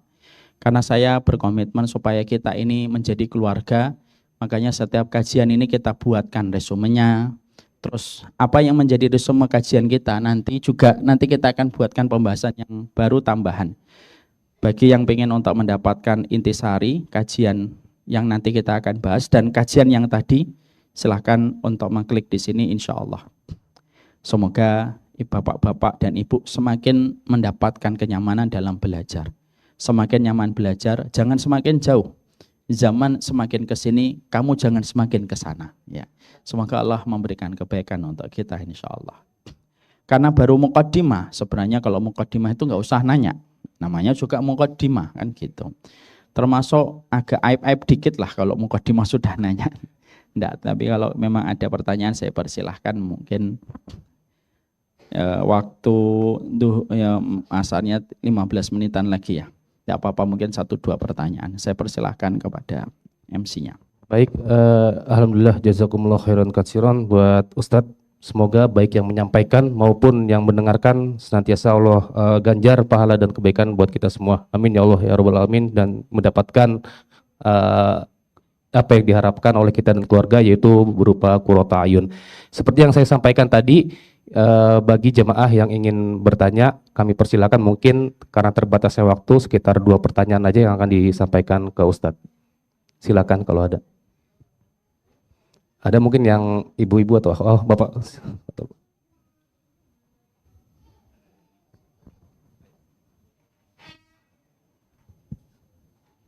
Bismillahirrahmanirrahim. Assalamualaikum warahmatullahi wabarakatuh. Nama saya Dedi Udiarsa, Ustadz, dari Depok. Dari mana, Pak? Dari Depok, Ustadz. Masya Allah. Depoknya mana, Pak? Pesona Kayangan, yang kemarin Ustadz habis dari sana juga. juga. Masya Allah. Tadi Bapak dari sana ke sini? Iya, betul. Bapak merasakan apa yang saya rasakan kemarin. Ustadz juga merasakan apa yang saya rasakan. Nggak bercanda, Pak, insya Allah. Baik, pertanyaannya mengenai qurrata ini, Ustadz. Kan selama ini kita mengasosiasikan qurrata ayun itu dengan anak sebenarnya. Tadi mengenai pencerahan Ustadz, saya mengklarifikasikan bahwa memang ternyata itu juga buat istri ya, Ustadz ya? Iya. Nah, tapi bagaimana bukan dengan istri, Pak, istri dan suami. Istri dan suami. Makanya saya mau nanya, karena doanya sini kan Rabbana hab lana min azwajina. Min azwajina itu artinya apa, Pak? Istri. Bukan istri, Ustadz ya? Berarti. Istri, pasangan, Pak. Pasangan. Okay. Jangan istri aja, Pak. Nanti Bapak nggak bisa qurrata ayun bagi istri. Iya. Terus? Nah, itu Terus? yang saya mau tanyakan, Ustadz. Nah, yang kedua, Ustadz, biasanya justru godaan qurrata ayun ini kan kalau tadi dicontohkan kebanyakan justru berada di awal-awal pernikahan. Nah, ini bagaimana godaan terhadap qurrata ayun ini itu berada di awal-awal pernikahan. Nah, bagaimana kalau misalkan ini terjadi justru di usia-usia yang sudah senja, Ustadz, di mana anak itu sudah besar, sudah ada yang nikah, sudah punya cucu bahkan. Iya. Bahkan kan kadang-kadang itu nggak terlihat gitu. Bahkan bagi anak-anaknya kadang-kadang tidak terlihat bahwa orang tua ini sudah mungkin tidak bertegur sapa.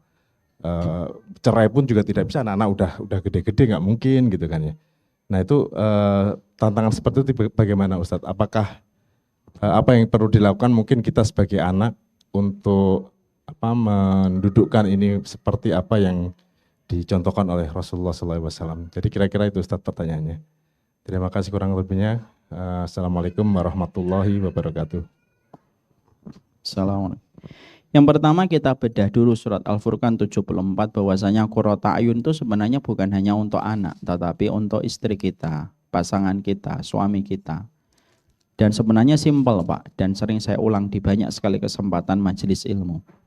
Tidak mungkin kita mendapatkan anak yang qurrata ayun kalau kita sesama suami istri tidak saling qurrata ayun. Dalilnya adalah Rabbana hablana min azwajina wa dzurriyyatina qurrata ayun. Disebutkan kata azwaj dulu sebelum kata dzurriyyah. Kenapa? Karena anakmu itu susah qurrata ayun kalau kamu dan pasanganmu saja tidak qurrata ayun. Jadi kalau mau menyebut istri kita dengan doa Pak, dan manggil istri itu ya dengan doa. Hai qurrata ayun jiwaku. Ya gitu. Boleh Pak. Bahkan itu merupakan bagian dari sebuah harapan dan doa. Jadi jangan dipahami qurrata ayun hanya untuk anak. Alhamdulillah Pak, berarti perjuangan Bapak dari Pesona Kayangan ke sini tidak sia-sia. Karena ada narasi.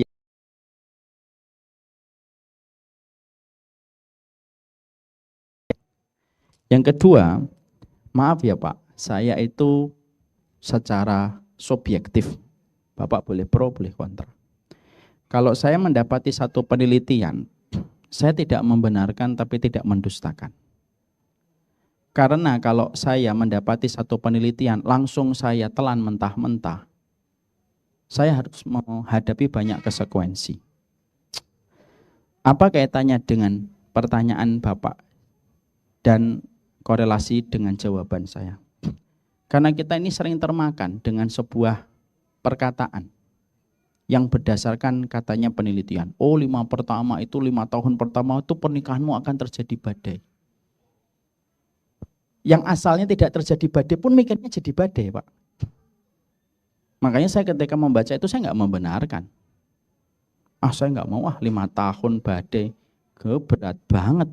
Sehari aja saya nggak ngomong sama istri kayak ada yang hilang dalam semesta mungilku gitu. Soalnya susah ngajar kalau udah bertengkar sama istri itu Pak. Makanya saya tuh selalu ngomong gitu, minimal kalau pagi senyum ya gitu. Karena senyum itu memberi energi saya untuk menyampaikan kalimat Allah. Makanya ketika saya membaca penelitian 5 tahun pertama badai, setelah itu tenang, nanti 10 tahun. Kita kalau akhirnya, kalau bahasa Jawanya diemplok kabeh, mumet Pak kita Pak. Akhirnya apa? 5 tahun ini. Akhirnya setiap pertengkaran, ya adalah maklum 5 tahun pertama. Loh kamu bertengkar itu sebenarnya udah nggak maklum. Kok dimaklumi gara-gara penelitian 5 tahun pertama? Lah kalau itu memang benar, siapa yang mengucapkan pertama kali Pak? Rasul lah. Nanti kalau kalian nikah, siap-siap. 5 tahun pertama, badai kesabaran akan mengujimu. Tapi Nabi nggak mengatakan itu sama kita Pak. Kalau itu terjadi, penelitian itu, saya nggak tahu penelitian itu dari mana. Kalaupun terjadi dari orang yang tidak beriman, kenapa standar orang beriman harus sama dengan standarnya orang yang tidak beriman? Kul hal yastawil ladzina ya'lamuna wal ladzina la ya'lamun? Apakah sama orang yang ngerti dengan orang yang tidak ngerti? Ini bukan untuk membangun kesombongan itu enggak, tapi memastikan bahwasanya kita punya pride dalam referensi itu penting. Enggak kita nafikan Pak.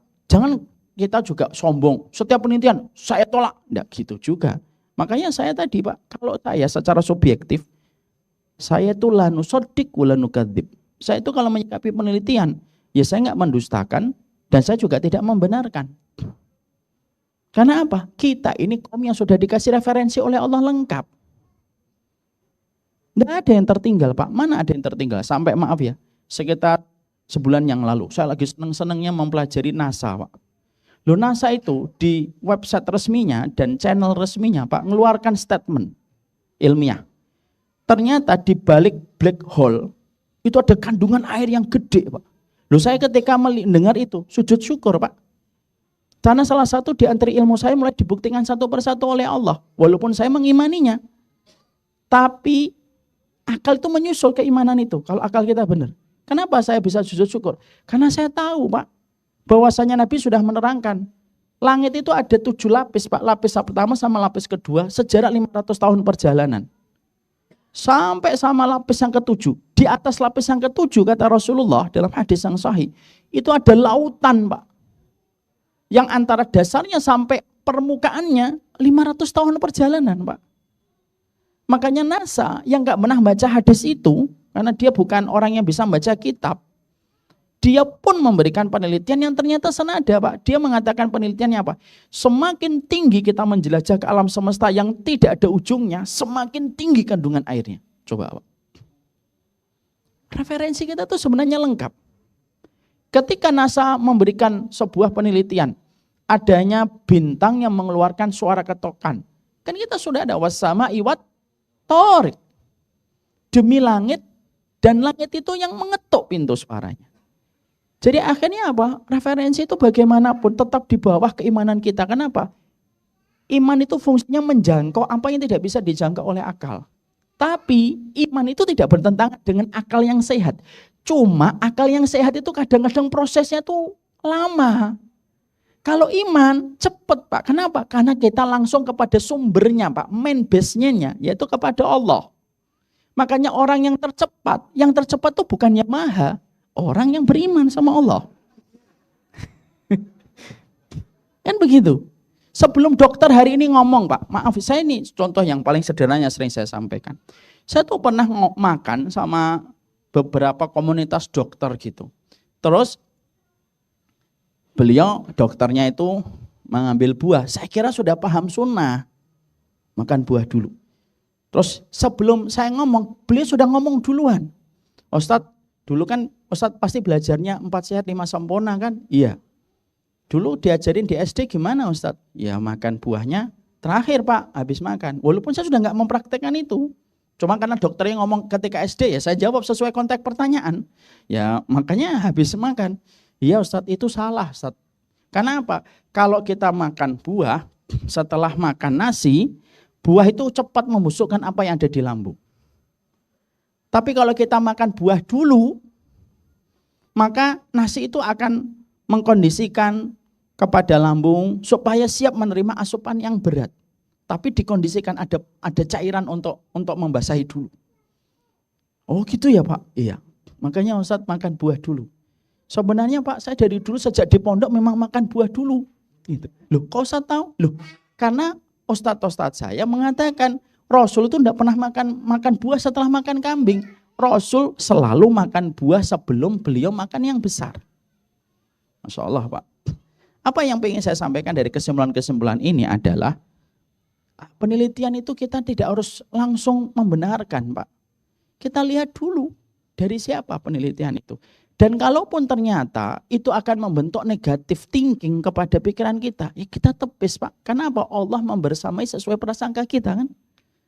Khawatir Pak kalau setiap pasangan membaca atau seorang ustadz akhirnya membaca penelitian itu dan menyampaikan di khutbah nikahnya. Hati-hati ya, nanti dalam 5 tahun pernikahan akan menghadapi turbulence. Ya kan akhirnya habis nikah bingung kapan turbulensnya datang ini. Akhirnya apa? Tidak jadi bulan madu Pak, namanya bulan habatus sauda kalau kayak gitu. Pahit gitu jadinya. Itu yang kita harus luruskan dulu. Paham di sini dulu Pak? Lah, tadi Bapak nanya, lah kenapa kok terjadinya pas masa tua? Ya sebenarnya bukan masa tua dan masa ini. Disitulah kita paham Pak. Fitnah itu datang kapan saja. Tadi Bapak sebelum datang di sini, ketika masih perjalanan jauh dari Pesona Kayangan ke sini. Tadi saya menyampaikan gini Pak. Kadang-kadang pernikahan itu Pak, menghadapi satu fitnah. Yang fitnah itu datang tak memberi salam, pulang tak memberi kesan, tapi menghancurkan dan menghanguskan apa yang tertinggal. Itu bisa terjadi kapan saja Pak. Makanya akhirnya apa? Itulah pentingnya bagaimana kita mengharapkan keberkahan dalam pernikahan kita. Karena keberkahan itulah yang akan mengalihkan kita dari fitnah. Makanya tadi di awal-awal, tadi saya sampaikan di sini. Ayo kita tawasul yuk. Ngajinya kita masalah keluarga ini, kita tawasulkan. Supaya kita meraih rahmat, berkahnya Allah pada keluarga kita. Kalau nanti ada fitnah di masa mendatang, dengan tawasul amal kita, saya mau belajar menjadi keluarga ya Allah. Maka semoga tawasul kita belajar keluarga ini memberi keberkahan untuk mengalihkan fitnah. Yang sebenarnya bisa terjadi kita kapan saja Pak. Lah ada tadi saya sampaikan kisah nyata. Ada perempuan, ada ibu-ibu cerita keluarganya 22 tahun pernikahan Pak. hancur Pak. Hanya gara-garanya seorang suaminya beliau terfitnah dengan seorang wanita yang dia pandang selintas, lalu qadarullah ketemu kembali di satu tempat, lalu teringat perempuan itu pernah dia lihat, terjadi percakapan dan berlanjut kepada perkara-perkara yang melampaui batas. Apa harga kompensasi dari fitnah itu? Berantakan keluarganya 22 tahun Pak. Kita tidak pernah tahu kapan fitnah itu datang. Makanya juga kita nggak boleh sombong. Jangan boleh nanti laki-laki, insya Allah nanti ngomong sama istrinya, insya Allah saya tidak laki-laki yang diceritain Ustadz. Ini siapa yang jamin kita? Tidak bisa kita. Makanya akhirnya disitulah kita memohon setiap waktu. Makanya mendoakan istri dan mendoakan suami itu yang pertama kali harus kita mintakan sebelum kita berdoa untuk anak kita Pak. Maaf ya, kadang-kadang ada banyak istri yang nggak setuju ketika saya ngomong gini. Maaf lah Ustadz, kalau saya sih mendoakan anak dulu Ustadz gitu. Syariat sunnahnya nggak gitu. Gimana sih kamu nggak mendoakan pintu tengah surgamu? Kamu mengharapkan surganya Allah, tapi kamu nggak pernah berdoa kepada pintu surgamu, terus gimana? Kan logika kita nggak ketemu ini. Karena saya mengatakan ini, karena ada perempuan yang ngomong, Ustadz saya sih mendoakan suami saya, tapi terakhir Ustadz setelah mendoakan orang tua saya, anak-anak saya satu persatu, ya kalau saya ingat saya doain suami saya. Loh kok gitu sih? Ya kecewa boleh, tapi tetap harus sesuai dengan track syariat. Nah itu yang kita harus bisa dipahami. Jadi akhirnya gimana supaya tidak terjadi semacam itu? Didoakan setiap waktunya. Diupayakan bersama Pak. Datang ke sini, misalkan datang ke kajian, sama-sama kita ngisi gelas kosong gitu. Bahwasanya belajarnya kita masalah keluarga itu bukan untuk membela-bela siapa yang lebih, siapa yang punya hak dan siapa yang tidak punya hak, kan bukan itu. Tapi sama-sama untuk belajar memperbaiki. Moga-moga itu yang bisa terjaga di masa-masa tua nanti. Orang kalau akhirnya khawatir Pak, lahir kewaspadaan. Dan orang yang waspada biasanya lebih selamat daripada orang yang tidak waspada. Karena Bapak khawatir nggak fitnah orang tua? Kan kadang kita lihat ada orang tua sudah tua, yang satu kamarnya di depan, yang satu kamarnya di belakang, nggak pernah bicara. Istrinya tetap masak, suaminya tetap ngasih nafkah. Tapi dalam rumah itu nggak pernah ada pembicaraan. Kita pernah dapetin kisah kayak gitu. Kita khawatir Pak. Khawatir ini melahirkan waspada. Lah waspada biasanya lebih selamat daripada yang tidak waspada. Bisa dipahami Bapak? Ya. Mungkin Baik. pertanyaan beliau mewakili 20 pertanyaan yang sama kali Pak. Ustadz, karena udah nanya ini dapat merchandise dari Masya Allah. keluarga kita, Bapak. Silakan Pak. Alhamdulillah, terima kasih. Masih ada? Satu kali lagi aja. Oke, satu pertanyaan Kalau lagi ada terakhir silakan. dari Kalau enggak ada, tolong jangan diadakan. dari peserta yang dari Zoom, Ustaz. Ini pertanyaannya sebenarnya panjang, cuman saya ringkas saja. Bagaimana menyikapi... Minta izin dulu antum ringkas. Gimana? Minta izin dulu, minta izin untuk diringkas gitu. Ringkas ya? Iya. Masalah. Bagaimana bersikap terhadap suami yang suka selingkuh? Itu Ustaz. Pertama, terus yang kedua, Saya tanya, perselingkuhannya sampai zina atau tidak? di sini tidak ada keterangan, hanya saja Kalau keterangannya. tidak ada keterangan saya tidak bisa menjawab. Oke, Dad. Lalu izin bertanya Ustadz, apabila seorang laki-laki pernah berzina sebelum ia menikah dan bertaubat, apakah akan tetap berdampak kepada keluarganya setelah menikah, Ustadz? Inna taubata tahdimu ma qablaha. Taubat itu menghapuskan semua jejak keburukan yang tertinggal sebelum dia bertaubat. Selesai. Hadis riwayat Muslim menjawab pertanyaan itu. Masya Allah. Terima kasih Ustadz. Dan maaf ya Bapak dan Ibu, karena Bapak dan Ibu adalah calon-calon mertua, kita tidak boleh bertanya latar belakang dosa yang pernah dilakukan orang yang akan menjadi suami atau istri anak kita. Sama pula untuk seorang ikhwan dan akhwat juga tidak boleh tanya dosanya apa. Misalkan suami istri udah nikah, terus suaminya cerita, saya dulu punya mantan 12 gitu. A'udzubillahi min dzalik. Istrinya tidak boleh tanya, kamu dulu sampai zina enggak? Ini pertanyaan tidak boleh ini. Kenapa? Kalau suamimu menjawab, maka kamu telah menjebak suamimu menjadi mujahirin. Tahu mujahirin? Mujahirin itu orang yang tidak dimaafkan sama Allah. Kullu ummati mu'afan ilal mujahirin. Sesungguhnya umatku itu akan termaafkan kecuali mujahirin. Mujahirin itu apa Ustadz? Orang yang melakukan dosa, sudah ditutupi dosanya oleh Allah, lalu dibuka lagi setelah Allah sudah menutupi dosa itu. Ya, maka ini termasuk salah satu muhajirin. Makanya nggak usah nanya. Lagian kalau nanya juga nanti malah bingung sendiri kita. Dan akhirnya apa? Yang akhirnya mengurangi kualitas kehidupan kita sendiri. Sama pula, istri seorang bapak juga gitu, ndak boleh tanya. Kamu dulu sudah ngapain aja? Ya itu biarkan miliknya Allah, hari sudah berlalu, ketika dia sudah bertobat selesai. Jangan suka menjadi kaset kusut Pak. Mengulang-ulang kesalahan yang sudah ditutup sama Allah lalu kita buka kembali. Karena itulah tanda di antara mujahirin yang sulit dimaafkan oleh Allah. Paham ya? Jadi itu tidak boleh kita kerjakan. Ya. Baik, terima kasih Ustadz. Ustadz, ini masih ada beberapa merchandise dari kajian keluarga kita. Kalau ada yang mau tanya sekali lagi dari sekali lagi dari Ibu Akhwat, silakan. Kalau ada.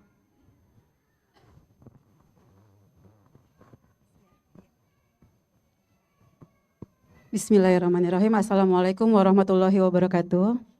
Assalamualaikum warahmatullahi wabarakatuh. Saya Novi dari Rawalumbu. Ustadz mohon bertanya, tadi kan Ustadz bilang ya, keluarga Qurrata A'yun itu kita tidak pernah tahu kapan datangnya, bisa 2 tahun, bisa 5 tahun, 10 tahun, atau kita enggak, atau mungkin tidak merasakannya.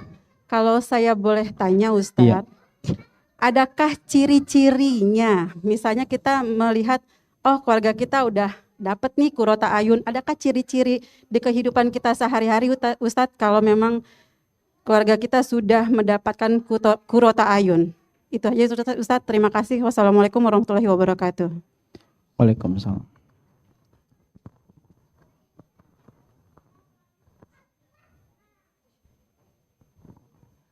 Ciri-ciri keluarga Qurrata A'yun disampaikan oleh banyak sekali para ulama.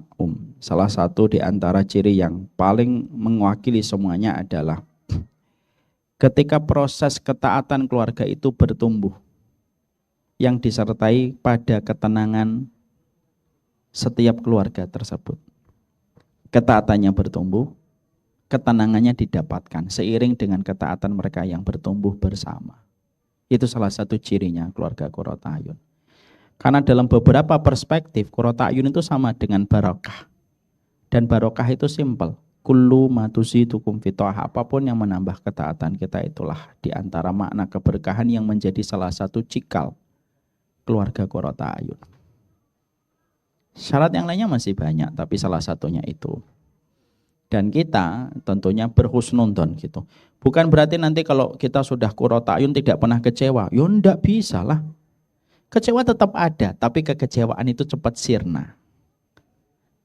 Bukan berarti kalau keluarga Qurrata A'yun enggak pernah marah-marah. Enggak Pak, enggak gitu. Enggak gitu juga Ibu. Tetap marah, tapi kemarahan itu tidak menyebabkan perpecahan dan terbelahnya mahligai pernikahan. Maka selama Ibu, saya dan Bapak Ibu di sini, ketika marah sama pasangan kita, tapi kita selalu bisa kembali kepada kebaikan ketika kita mengingat kebaikannya dan bisa begitu cepat hilang kemarahan di hati kita, itu sebenarnya sudah bagian dari Qurrata A'yun.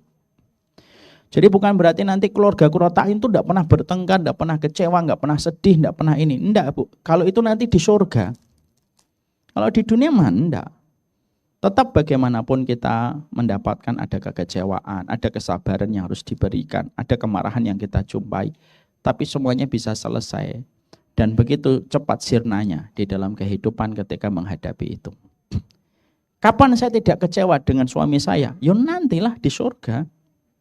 Karena bagaimanapun ya suami kita bukan alat pemuas yang bisa memuaskan kita 24 jam. Makanya kan ada sebuah kata-kata yang bagus. Kalau kamu tidak bisa menerima kekurangan pasanganmu, berarti kamu juga tidak bisa menerima keistimewaannya. Karena kalau kamu senang keistimewaan dia, ya kamu harus siap dengan kekurangannya. Sesimpel itu kok. Karena setiap dari kita pasti memiliki kelebihan dan kekurangan. Allah alam bisawab. Jadi bukan berarti nanti Qurrata Ayun nggak sedih. Jadi akhirnya saya nggak mau nanti kita salah paham. Pulang ke rumah sedih gitu. Aduh, keluarga saya tidak Qurrata Ayun ini. Nggak gitu juga. Nggak sesimpel itu juga. Allah alam bisawab. Baik, terima kasih Ustadz atas jawabannya. Dengan demikian kami mohon maaf apabila pertanyaan para jemaah tidak dapat disampaikan karena terbatasnya waktu juga. Ustadz, masih ada beberapa merchandise dari kajian keluarga kita. Mungkin adakah pertanyaan buat jemaah Ustadz biar untuk mendapat merchandise? Yes, maaf, salah satu. Tiga-tiganya? Iya. Boleh 3. Masya Allah. Ini kelihatannya sih duanya untuk perempuan ya? Ya. Oh semuanya? Oh 1, 3 pertanyaan kan berarti ya. Ustadz nggak usah diatur-atur.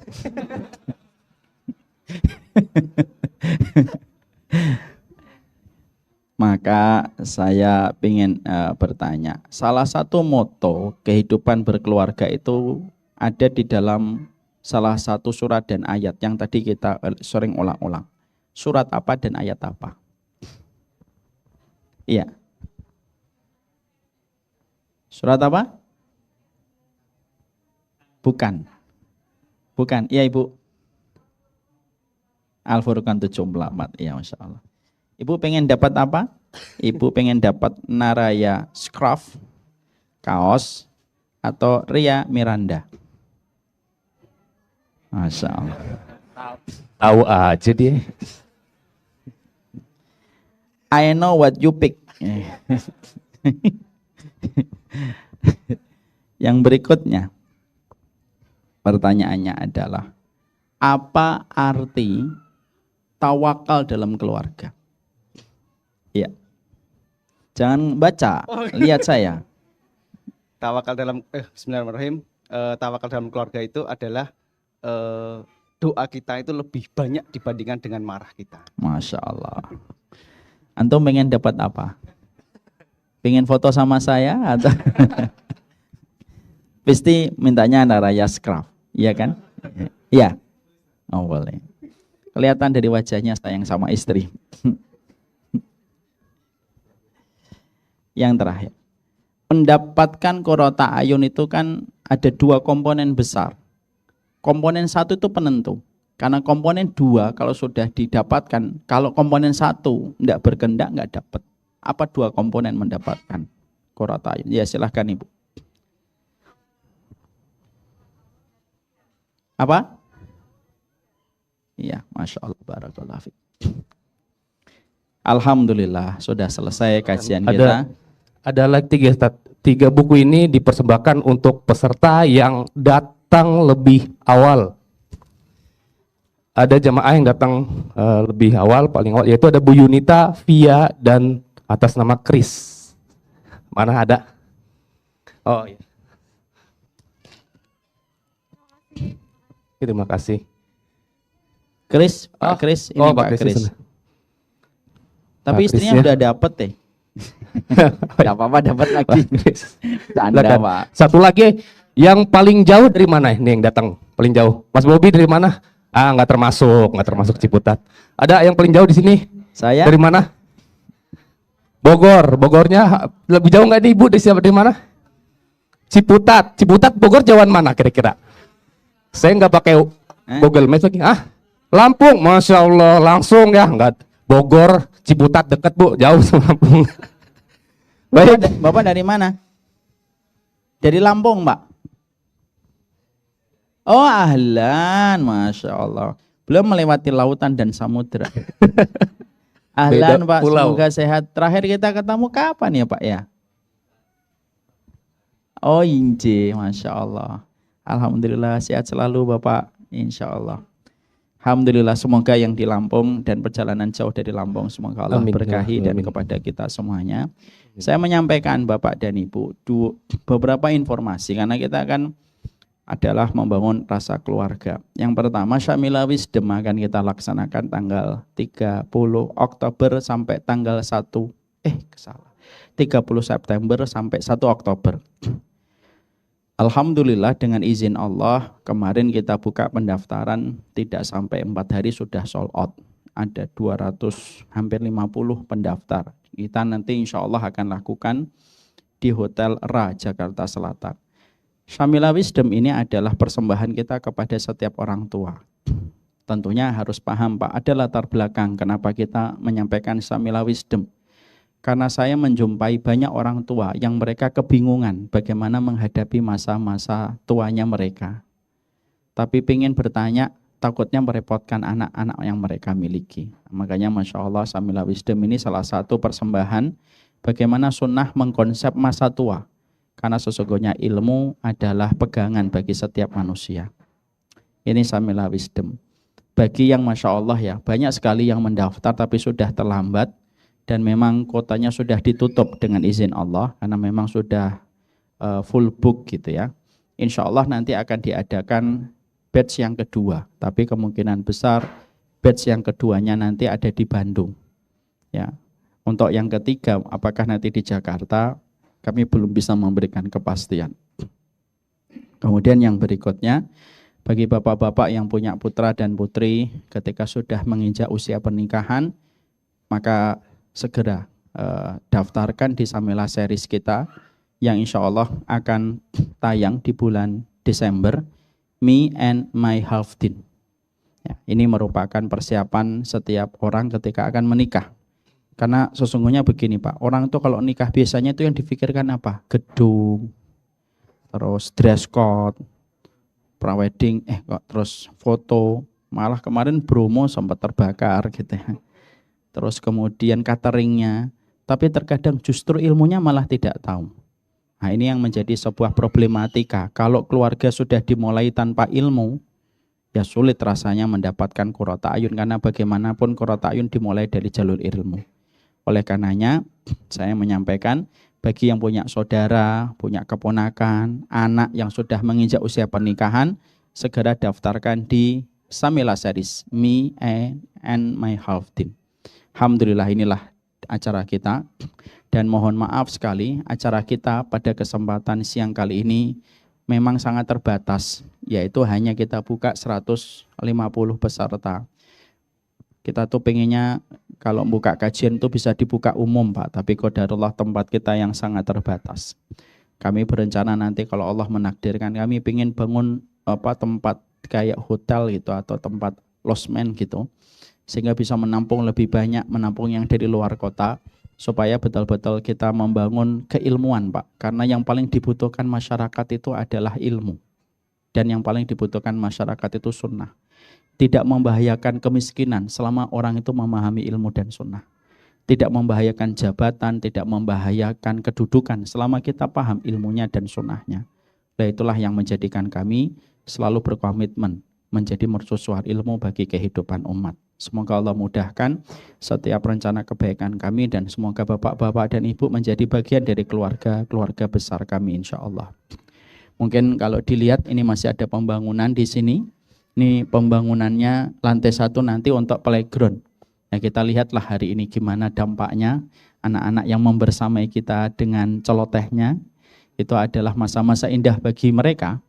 Tentunya kita tidak bisa mendiamkan, yang bisa kita lakukan adalah menyediakan salurannya. Maka yang bawah ini nanti akan dibangun playground Pak. Ya, playground ini nanti menjadi aspirasi anak-anak untuk menuangkan seluruh aktivitas mereka. Nah ini terus pas, dia langsung menyambut respon ya. Terus kemudian ada lantai yang kedua nanti dibangun ruang referensi Pak. Diperuntukkan bagi lulusan Mahat Ali, lulusan LC yang mereka nanti setiap waktunya membahas kitab-kitab warisan para ulama salaf menjadi materi-materi yang kita sampaikan dan kita pelajari bersama. Terus ya, itu kolam renang yang sudah tidak berwujud lagi kolam renangnya. Terus nanti ada beberapa perkembangan dan beberapa perluasan insya Allah. Kami memohon doanya dan keikhlasannya. Semoga kita dimudahkan dalam setiap urusan kebaikan kita. Sudah adzan asar, siap-siap kita sholat. Untuk yang bapak-bapak kita ke masjid, yang ibu-ibu silahkan di sini. Setelah itu ada beberapa hidangan sederhana, rujak dan buah-buahan di belakang. Kami hidup sehat, Pak. Jadi jadi semoga Allah memberikan kebaikan. Wassalamualaikum warahmatullahi wabarakatuh. Walhamdulillahirabbil alamin. Oke.